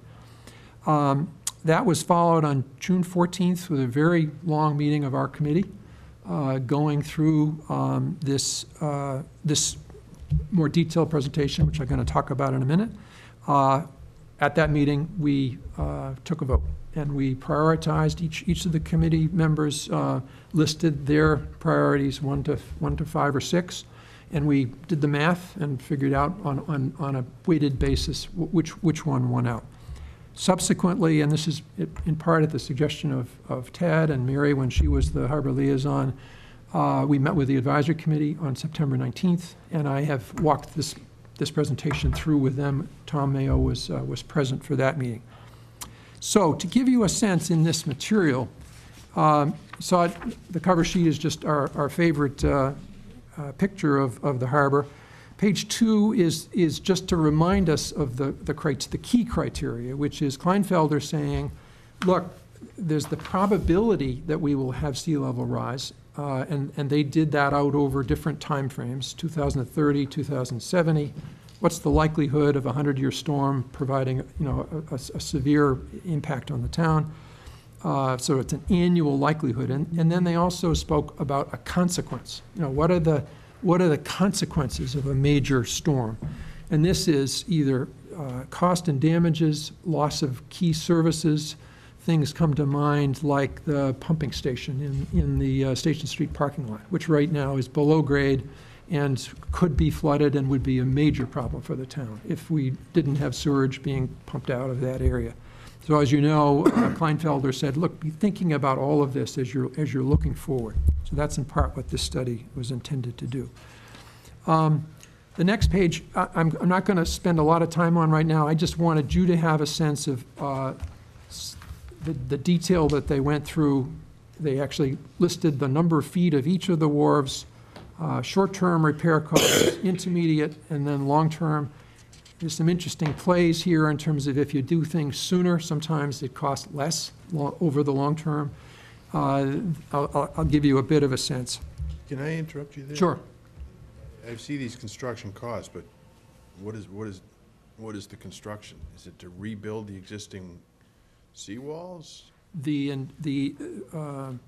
estimates here are for repair and addressing, perhaps raising some of the levels of the wall to address sea level rise. Was there any discussion with respect to some kind of alternative construction technology? Initial conversations, no conversations yet, Paul, in terms of where one would go with this. What I'm getting to you tonight with is a recommendation from Beals and Thomas in terms of engineering, somewhat further additional engineering for borings to aid and abet the physical assessments, which were visual, and then recommendations in terms of cost and alternative construction. I think the going-in assumption has been that this is a historic harbor. Those wharves are historic structures. When we rebuilt Whitney Wharf, we rebuilt it as granite. Sure, you could look at concrete, you could look at steel. That's a very different look. I think initially the Harbor Development Committee's view was we should get a sense for restoration and addressing sea level rise in the materials that we have historically had for the town. But that's, So just a follow-up, I mean, Sure. to me, if I'm thinking about those wharfs, the historic would probably be more important for the exterior.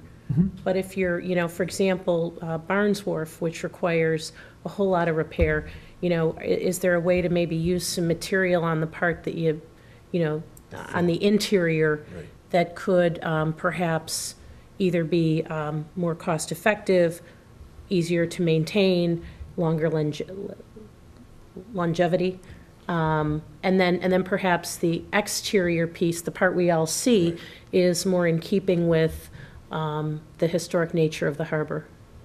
the danger of putting this slide in was we would get off.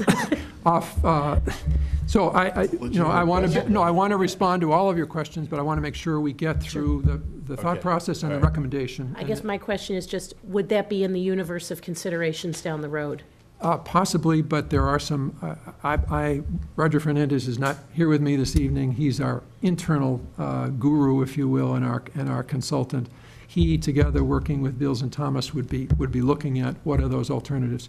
It is somewhat in the nature of these structures that it's tough to keep the granite if, let's say, you pulled in 10 feet on the sides of all the granite and put down steel pilings, if you could. We don't know what's underneath there yet. The walls will still start to go away because it's water getting behind, washing out fill, washing out the small chink rock.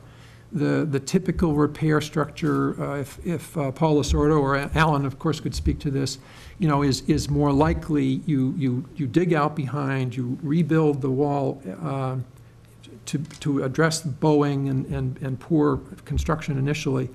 You put in a sheathing to not allow water overtopping to wash out through the holes in the granite blocks, and then you've got a solid structure. So I'm just trying to. Do you build a footing?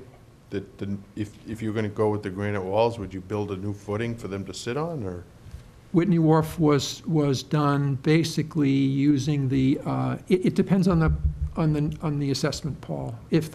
If the weakness perceived by the consultant goes, you know, all the way down to the base of the wall, and/or they're seeing sagging, then you have to address, down to the footing itself. So, moving on, the other message on the,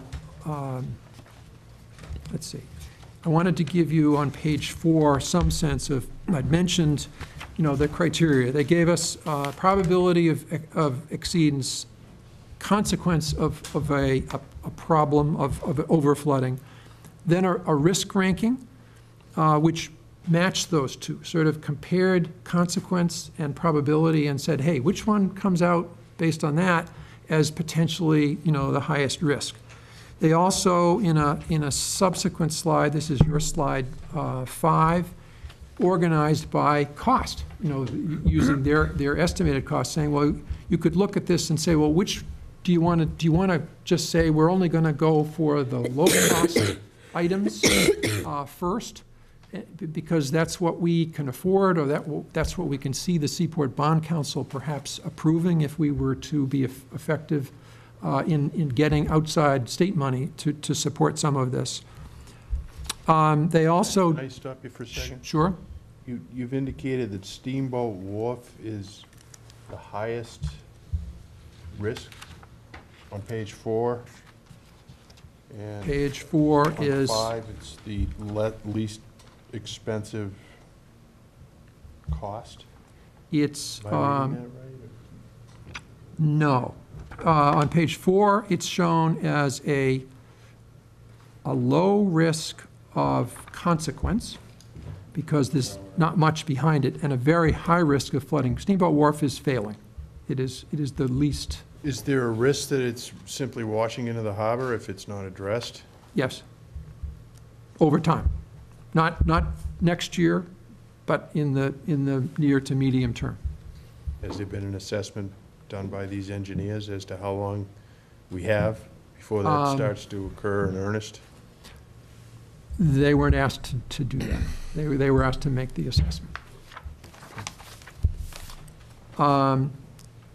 The two other criteria that they gave us, potential criteria, is, biggest bang for the buck. What's the best per linear foot?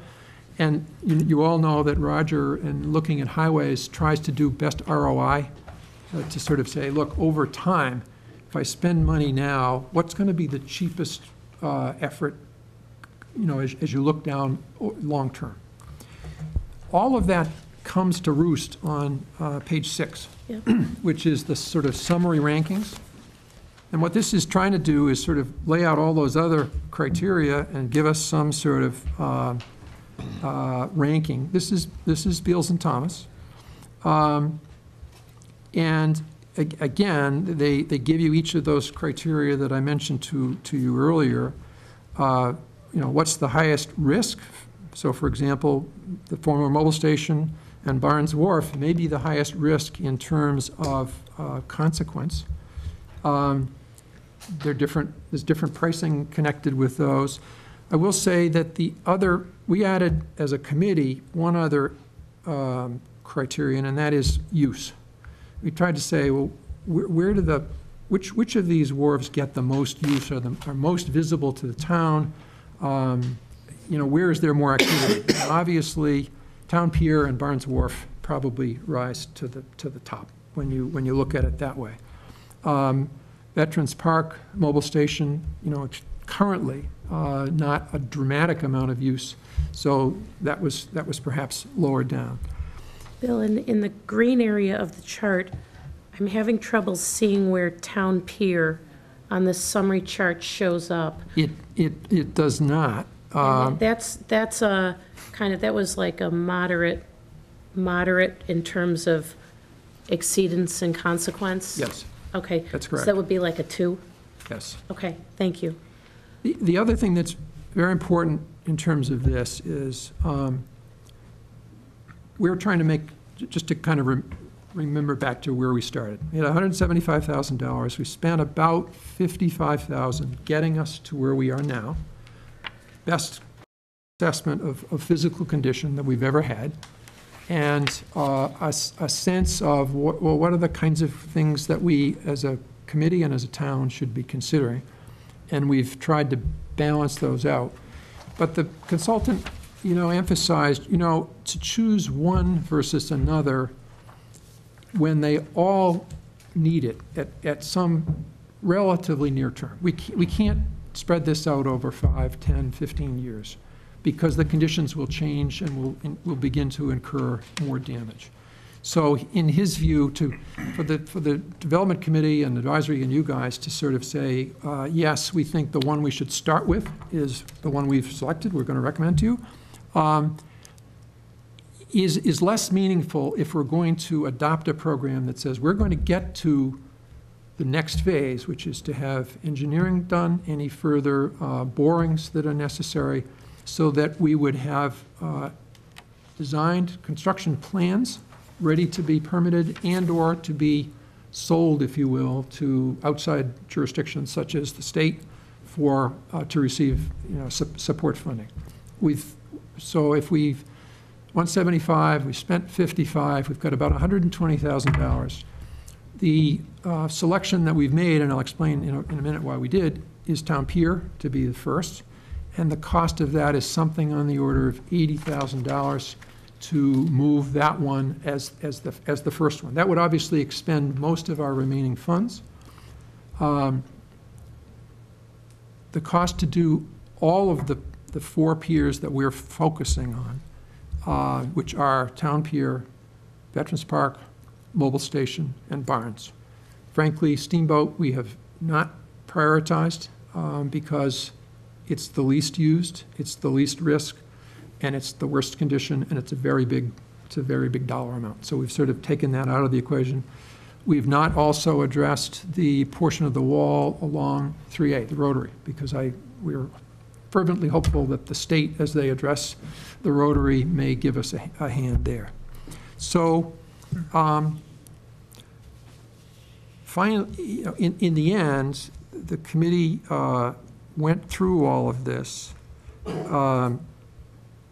took its vote, understood that it was somewhat at odds with the prioritization that our consultant raised, because our vote was that Town Pier should be first, that we should proceed with that one.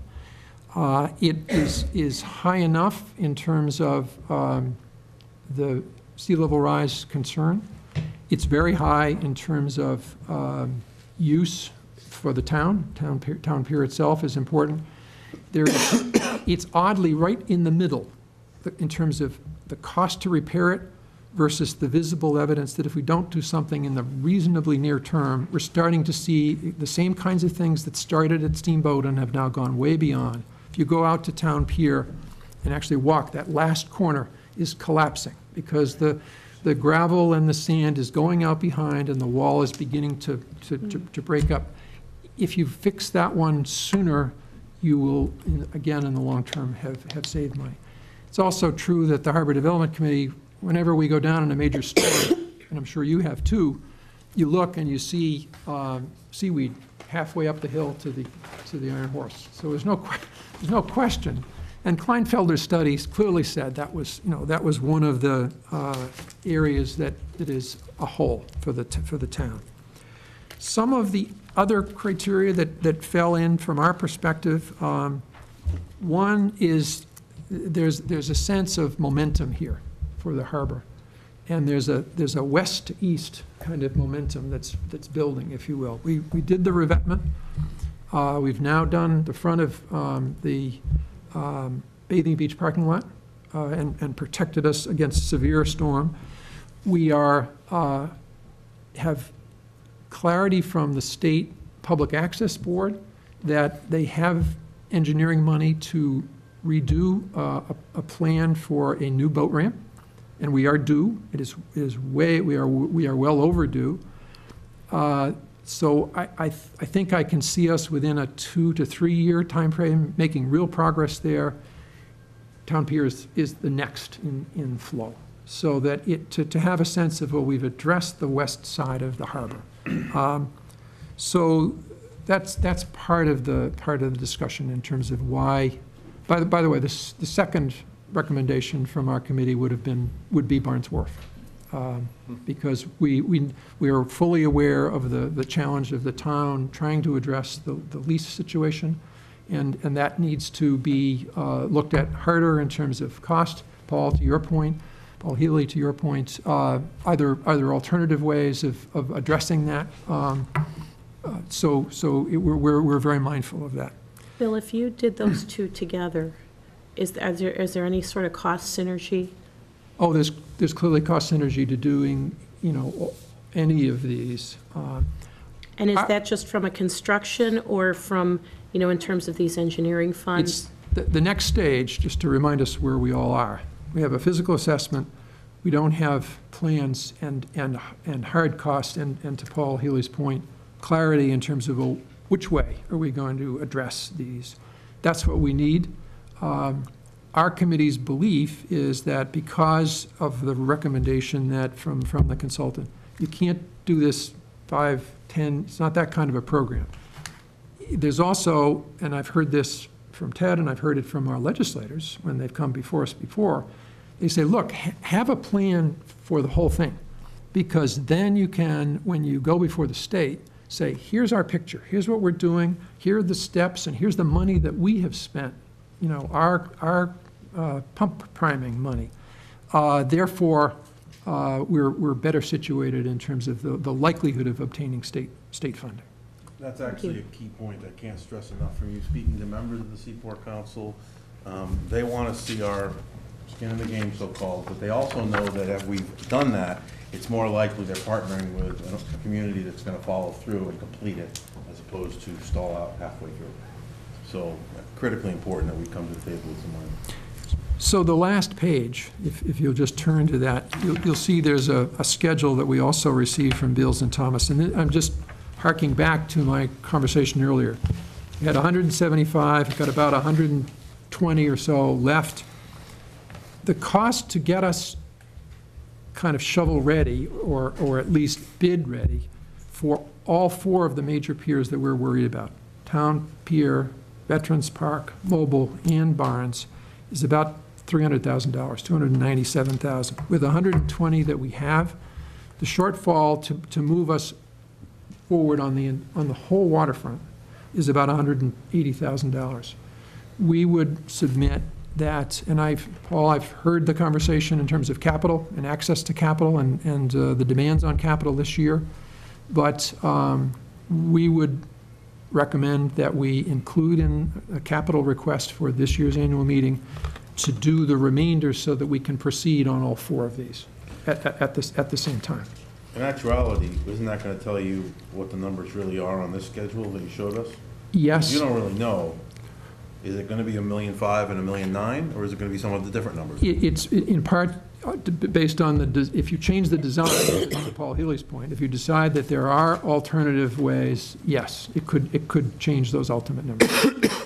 When Bill presented it to me, I characterized it a little differently. He wants to spend $180,000 to determine what our $20 million worth of liabilities are. If I could find out critically what my liability was and how I could plan for it, it would be, quite valuable to me. The other last context I want to give you, and then I'll respond to any questions you have, is that I heard enough of your very early conversation tonight with the dog owners and all of that, and I think in part the issue came down to public safety.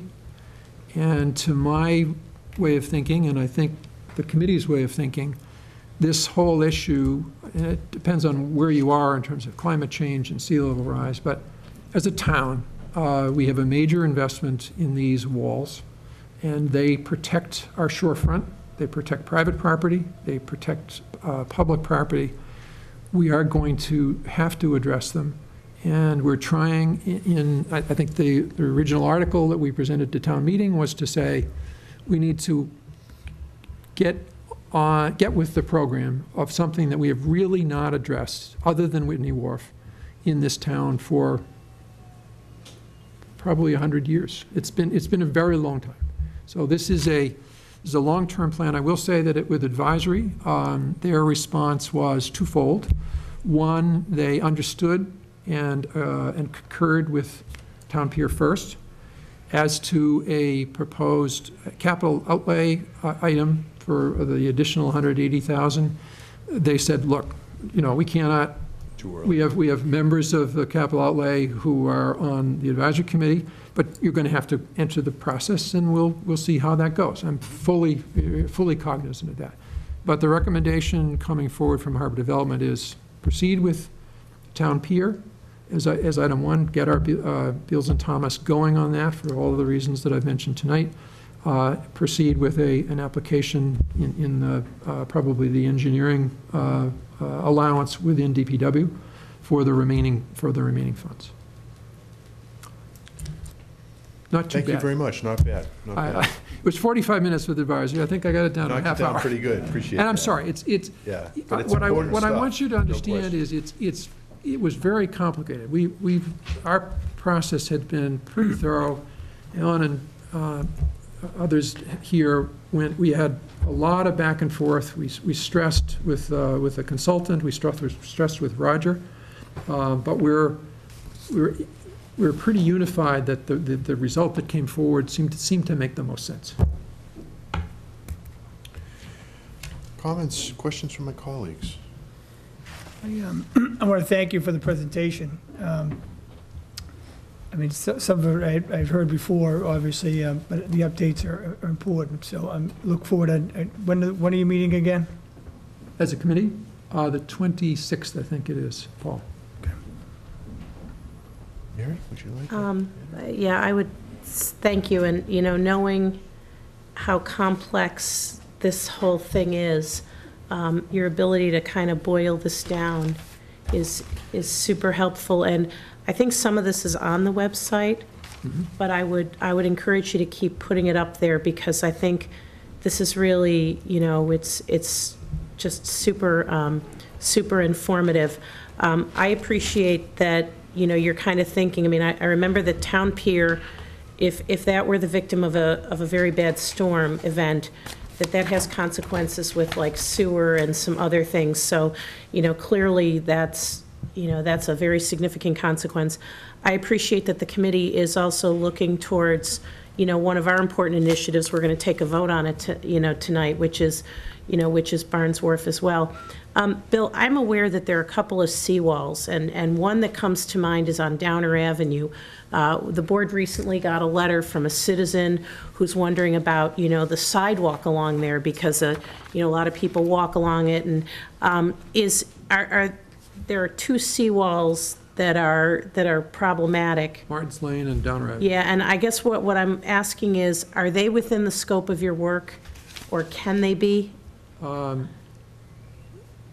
The suggestion, Ted and I talked a little bit about this in terms of addressing, the next steps on those are pretty clear. It's evident what's the problem, and they need to, those two areas need the same kind of attention in terms of the consulting work to do the design, so that you know then. Yeah. I think the difference is going to be, though, that I think Roger wants to move forward on those two with design and build this year, as opposed to design and then build some other time. Okay, only because of the public safety issues of those two roadways. If that could be included in the scope, and I understand that may in some way cause the capital appropriation request to increase.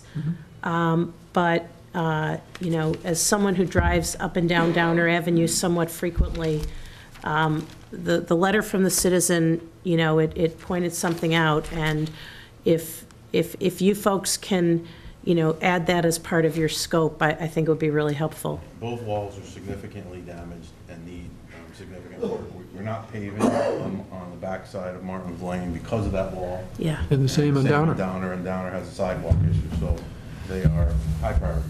Thank you. I just want, just for the public to realize, and Mary, it's a perfect segue. What's happening on Downer is exactly what happens to the town piers. Right. The water overtops, it leaches material out and it starts to collapse. If you've put, pavement or concrete or anything, doesn't matter.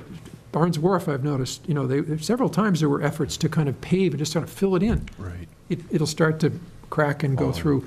Downer, of course, the challenge is, and the real risk is, that's a sidewalk leading to Foster School. Correct. So, and there's no sidewalk on the other side of the street. Correct. That's the only, so that's from a public safety standpoint, fully understood. Thank you for and including that. it's nearer term than, the town wharves, these are going to be with us. This isn't, a fire is burning. This is long-term infrastructure thinking. Yep. That's what we're trying to do here. Thank you very much.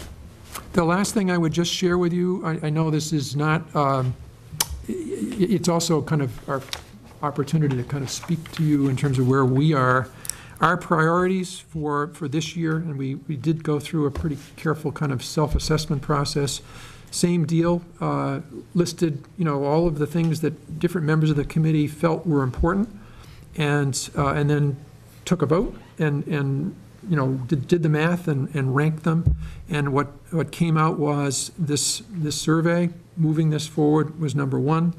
Number two was kind of a tie between updating the architectural, this plan, the 2007 master plan. I think you're aware, or if you're not, let me just say that as part of the consulting work being done for the Harbor Corridor, 3A corridor, a landscape advisory or landscape architecture firm was hired by DCI, our principal engineering consultant. They are a subcontractor. They're going to address the harborscape going along the harbor as part of the roadway.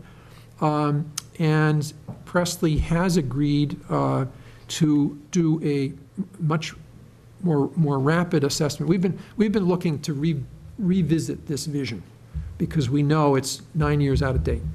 And we got some funding from the Greenbush Trust to accelerate the landscape architecture component of that 3A corridor work to help us create the vision and be able to share it and socialize it. And that work is, can proceed and is funded. We don't need. Does that mean that the roadway layout is presumed to remain as it's presently designed?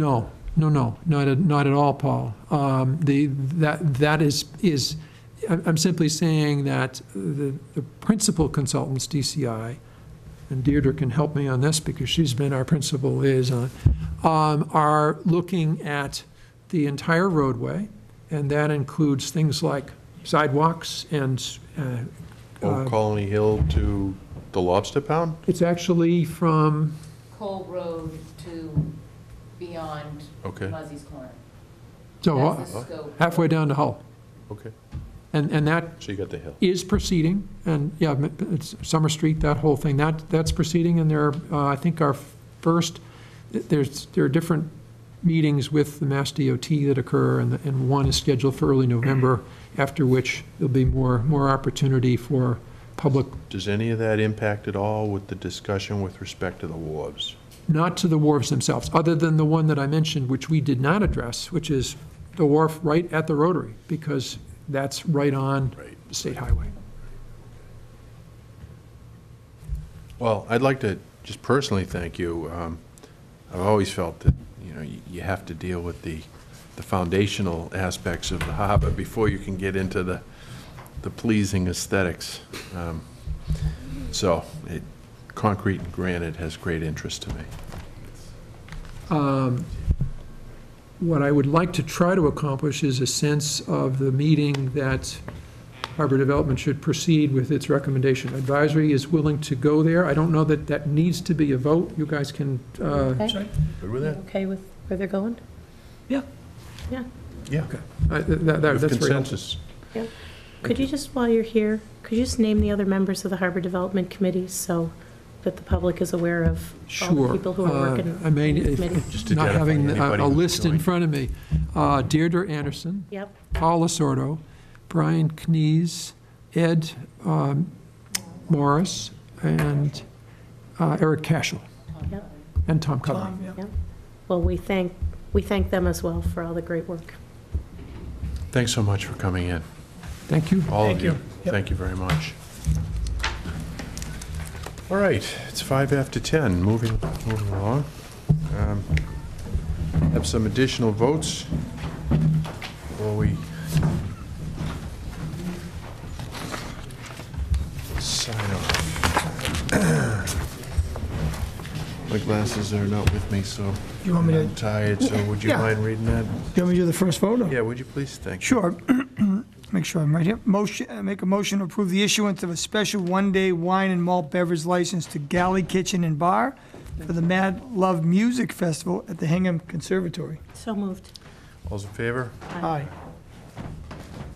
Make a motion to approve the issuance of a special one-day wine and malt beverages license to the Collaborative Parishes of Resurrection and St. Paul's for the Celtic Clerics performance to be held on Friday, November 4th, 2016, from 7 p.m. to 10 p.m. at Resurrection Reed Hall. Second. All's in favor? Aye.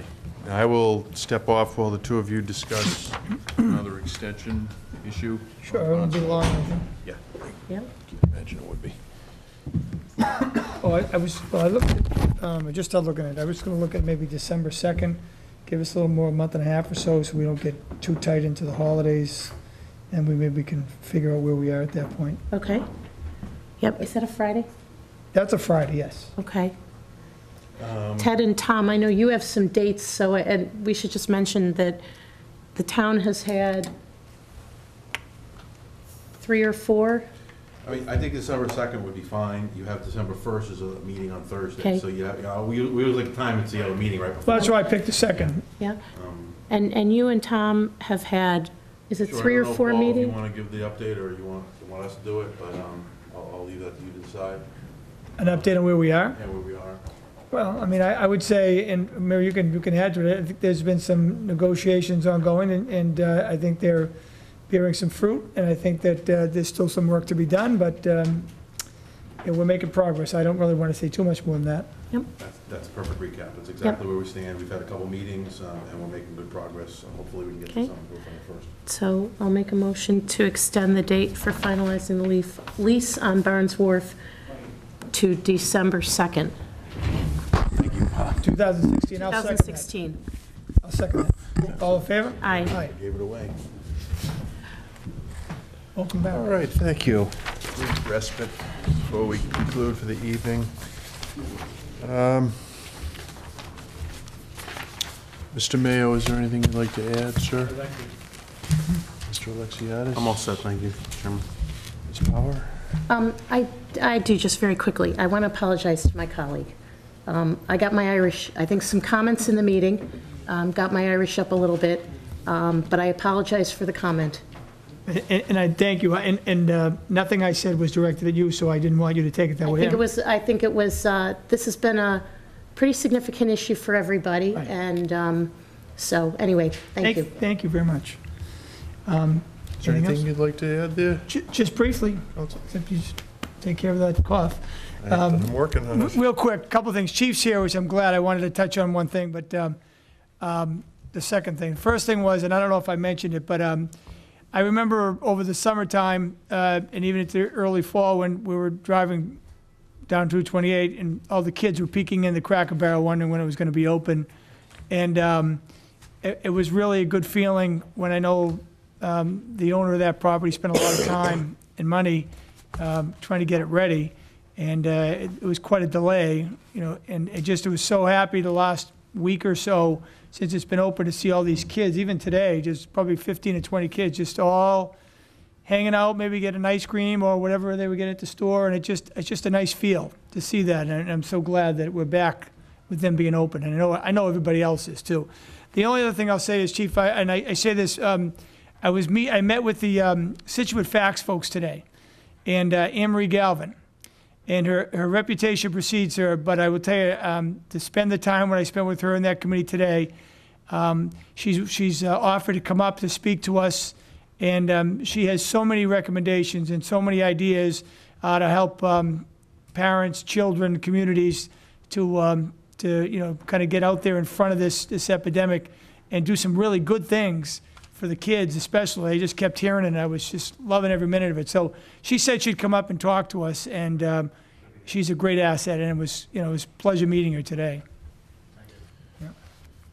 Before we break, I'd like to thank my colleagues for attending the Foss ceremony to mark Seaman Foss's passing. It was held Wednesday at the Fort Hill Cemetery. It's an annual event. Fortunately, I was in a courtroom doing other things, but I'd also like to recognize some outstanding police work done by the midnight to 8 shift and Officer John Brady in particular earlier this week, with alert police work at 3 a.m. Resulted in an arrest, a break in the center, and it was cleared, you know, within an hour. That's outstanding police work, and my compliments to you, Chief. That's very well done. That just gives me such a good feeling about our police force when I see that kind of stuff. One other thing too, on that note, is Chief, and I hope I have the name right, Officer Finney. I don't know what day it was, but Keith German had told me that there was Shinny. So it was a tragedy averted when one of the arms went down for the train. It was I believe it was a woman's vehicle was stuck, and the train was approaching at a fairly close distance, and he was there. Keith was there to witness this, but for the officers' brave and heroic actions, this woman could have been seriously injured or killed, and no injury, no damage. Everybody was safe, and I wanted just to point that out tonight as we're on that topic. Did a very nice job. He did. Right place at the right time and did the right thing. Yeah. Right, kept us I cool. mentioned it to him, and he said, nah, and he left quickly. Well, thank them both for us, But please. you'll be hearing more about that. Yes, great. Good. Thank you. Very nice. All right, ladies and gentlemen, it's been a long evening. I thank you for your patience and your attention to the issues at hand, and on that, I'll entertain a motion to adjourn. So moved. Second. Those in favor? Aye. Good night. Good night.